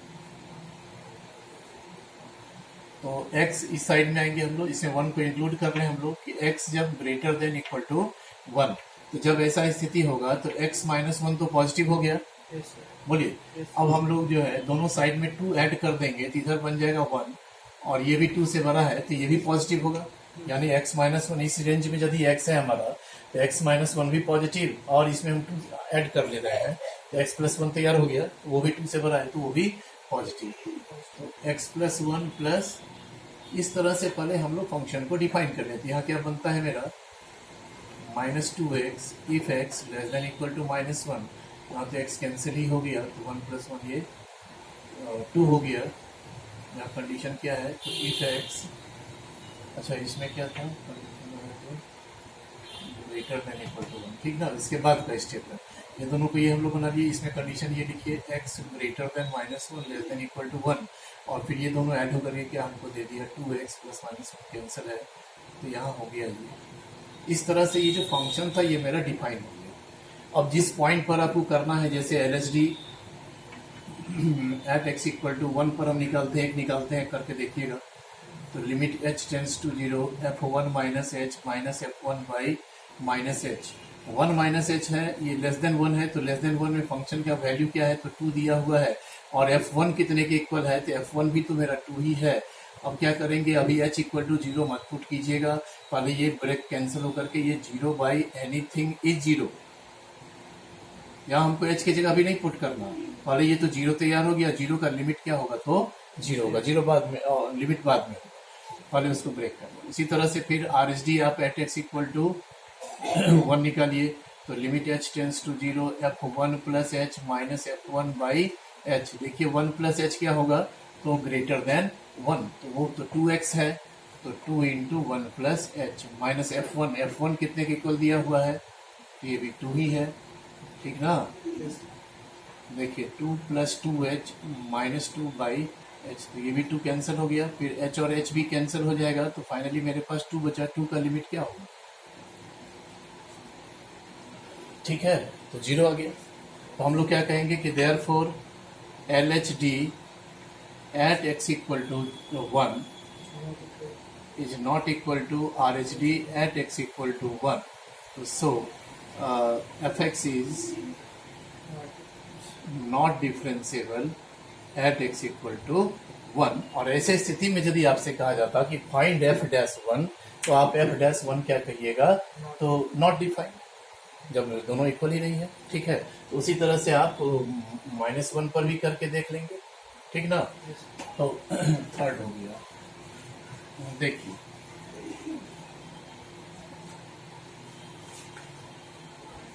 अब एक क्वेश्चन है 4, इसको देखिए।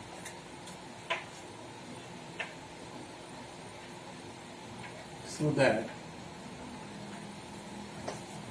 fx equal to x square into sine 1 by x if x not equal to 0, 0 if x equal to 0 is differentiable at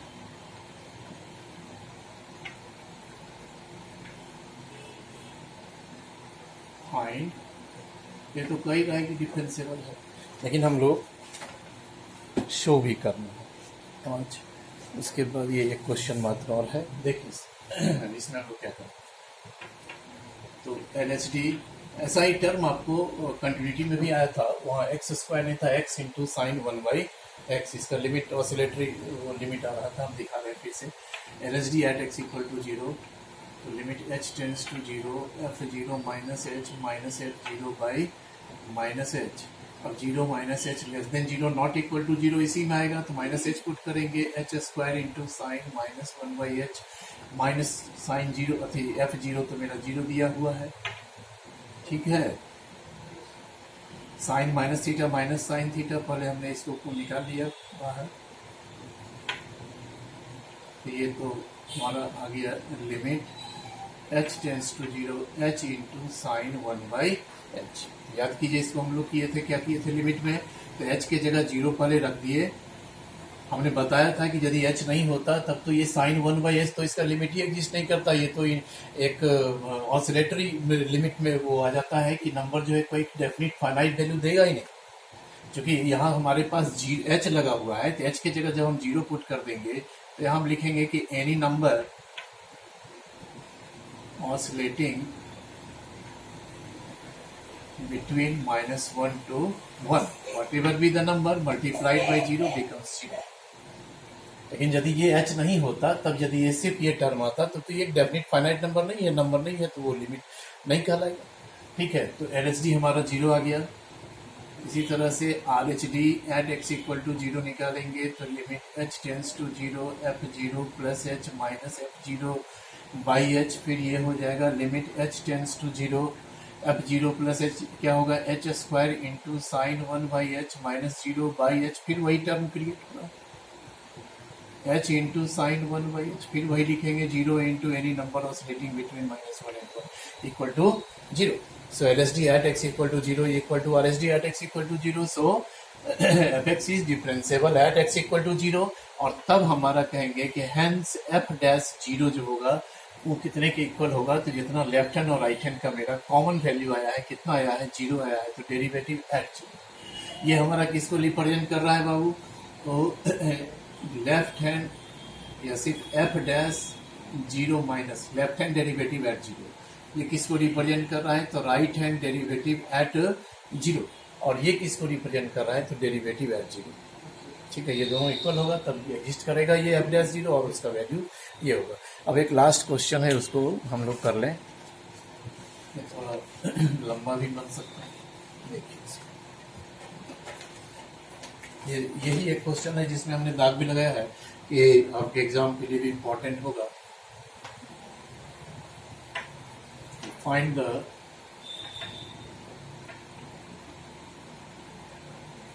values of a and b so that the function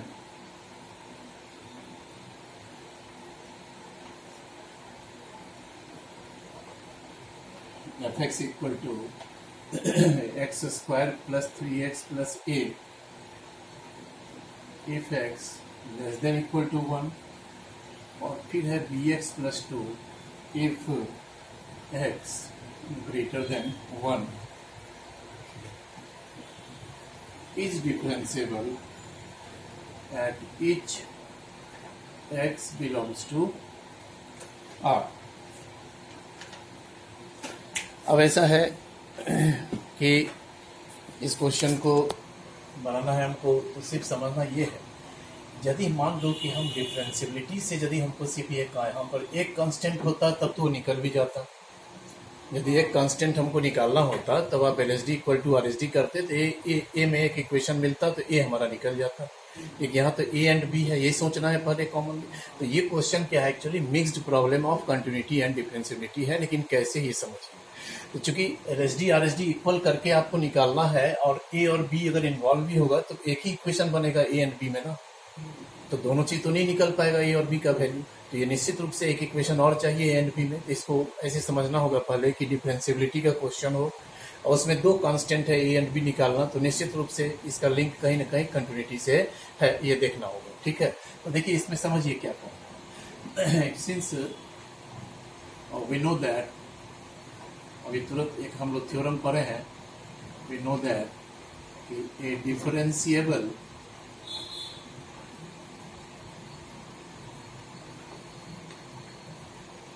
function is continuous also। ठीक है, यदि कोई function differentiable है तो वह continuous भी होगा। Since f x is differentiable at each x belongs to R, therefore f x is differentiable at x equal to 1। जब हर एक रियल नंबर पर डिफरेंशिएबल है तो 1 पर भी होगा डिफरेंशिएबल, चूंकि 1 पर डिफाइंड है फंक्शन, इसलिए हमने 1 को लिया। ठीक है, and therefore f x is also continuous at x equal to. यदि कोई फंक्शन डिफरेंशिएबल है तो वो कंटिन्यूअस होता ही है। ठीक है, यहाँ से हमको स्टार्ट करना होगा। जब कंटिन्यूअस होगा तो क्या होगा, तो L H L at x equal to 1 equal to R H L at x equal to 1 equal to F1। चूंकि हमको यहाँ अलग अलग फंक्शन है, लेस देन पर अलग फंक्शन है, ग्रेटर देन पर अलग फंक्शन है, तो direct limit x tends to f x 1 हमको limit x tends to 1 f x हम नहीं लेंगे। ठीक है, यहाँ L H L R H L करना ही होगा। तो अब आगे बढ़े, तो limit x tends to 1 minus F x left hand में, limit x tends to 1 plus F x right hand में, और ये F1 है। फिर ये क्या हो जाएगा मेरा, तो limit h tends to 0 F1 minus h, limit h tends to 0 F1 plus h, और ये F1। अब सारा वैल्यू रखें, F1 माइनस h कितना होगा, F1 लेस देन 1 है, तो यहाँ x के जगह पर हम 1 माइनस h डाल दें। ठीक है, फिर यहाँ है 1 प्लस h, देखिए ग्रेटर देन 1 पर तो फंक्शन ये है, तो x के जगह हम 1 प्लस h को डाल दें। और फिर F1 देखिए मेरा कितना है, तो F1 तो हमारा यहीं से निकलेगा, तो x के जगह डाल देंगे। ओके, तो अब देखिए क्या है, तो ये सब तो सब डिटर्मिनेट फॉर्म है, फंक्शन सब जगह h इक्वल टू 0 पुट कीजिएगा तो ये हमारा लिमिट हट जाएगा। क्या बनेगा, 1 plus 3 plus a equal to, यहाँ भी h इक्वल टू 0 पुट करेंगे तो क्या बनेगा, लिमिट हट जाएगा, क्या बनेगा मेरा b प्लस 2, और ये तो हमारा फिर वही है 1 प्लस 3 इंटू 1 प्लस a। तो यहाँ से भी हमको 4 equal to b plus 2 equal to 4 यानी कि b plus 2 equal to sorry b 4 plus a ना,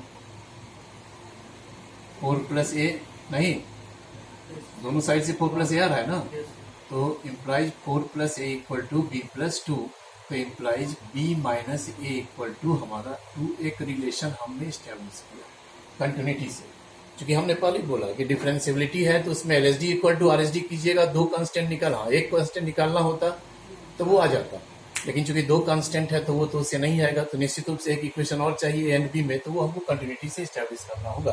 अब हम लोग करेंगे कि f x is differentiable at x equal to 1, therefore L H D at x equal to 1 equal to R S D at x equal to 1, है ना। F x जो है वो एक्स इक्वल टू 1 पर डिफरेंशिएबल भी है, तो वो हमने किया। तो अब एक इक्वेशन तो यहाँ से मिलेगा ही हमको। ये क्या देगा, तो limit h tends to 0 f1 minus H minus f1 by, और आर एस डी कितना हो जाएगा, देखें कैमरा दिखाई दे रहा है, तो f1 plus H minus f1 by H, value रखें। f1 माइनस एच कितना होगा, 1 माइनस एच, फिर इसमें लगेगा 3 इंटू 1 माइनस एच प्लस ए।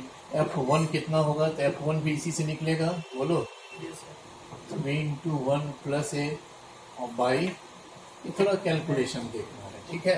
अब f1 प्लस एच, तो f1 प्लस एच तो इसमें रहेगा, दिखाई देगा।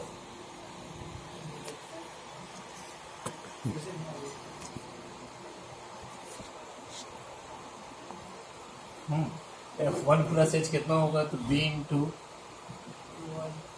1 प्लस एच प्लस 2, और फिर f1 कितना होगा, तो 1 स्क्वायर प्लस 3 इंटू 1 प्लस ए। ये इंपॉर्टेंट क्वेश्चन भी है, बोर्ड में यही क्वेश्चन रहता है अधिकतर, ठीक है, क्योंकि इसमें दोनों चीज़ आ जाता है। अब हम लोग इसमें लिमिट, तो सारा टर्म तो मेरा डिटर्मिनेट फॉर्म है, पहले थोड़ा सा और ब्रेक कर लें हम लोग, अभी नहीं पुट करें। 1 plus h square minus 2h plus 3 minus 3h plus a minus ये 4 plus a by minus h, b plus b h plus 2, ठीक ना, minus 4 plus a by h. अब थोड़ा सा इसमें हम लोग और देख लें जहाँ तक सिंप्लीफाई करो, तो 3 प्लस 1 ये हो गया 4, तो 4 और 4 तो ये मेरा तो कैंसिल ही हो गया। फिर बचा क्या, H square minus 5h, H square 3 minus 3h, है ना, एच स्क्वायर माइनस 5h, और फिर ये ए और ए भी तो मेरा कैंसिल ही हो गया, बाई माइनस एच, ठीक है, क्योंकि हमको देखेंगे 1 स्क्वायर माइनस 2h, अच्छा, plus 3 into 1 minus 3 minus 3h और प्लस ए, ठीक है, और फिर वहाँ 4 प्लस ए तो अभी कैंसिल ही हो गया, और 4 तो ठीक है, तो H square minus 5h by minus H, ठीक है, ओके। और यहाँ भी हम लोग आगे बढ़े, तो यहाँ क्या होगा, बी प्लस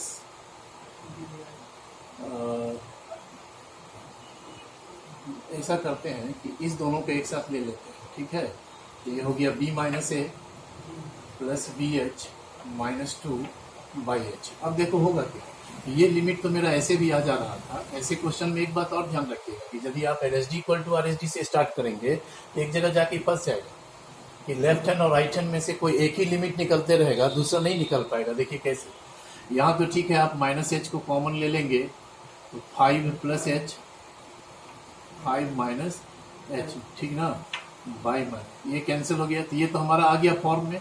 लेकिन दिक्कत क्या होगा, यहाँ तो हम एच इक्वल टू 0 पुट कर देंगे तो एल एस डी मेरा कितना आ गया, 5 आ गया।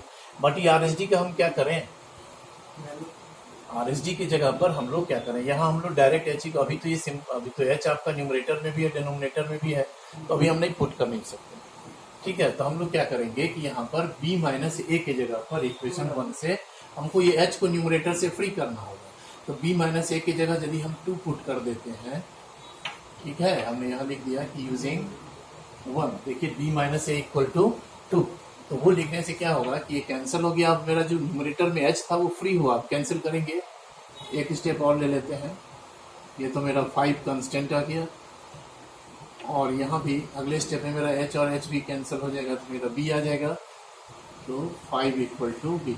मेरे को b इक्वल टू, तो चलिए मेरा 5 आ गया। दूसरा क्या है कि b माइनस ए हमारा 2 के इक्वल दिया हुआ है, b माइनस ए मेरा 2 के इक्वल दिया है, तो यहाँ b की जगह जब हम 5 पुट कर देते हैं तो a equal to 3 and b equal to 5। तो ये क्वेश्चन है, इसमें आप देखेंगे खास करके इस तरह के प्रश्न में कि ये स्थिति होता है, ठीक है, ठीक है। अब नेक्स्ट क्लास में फिर हम लोग आगे देखते हैं।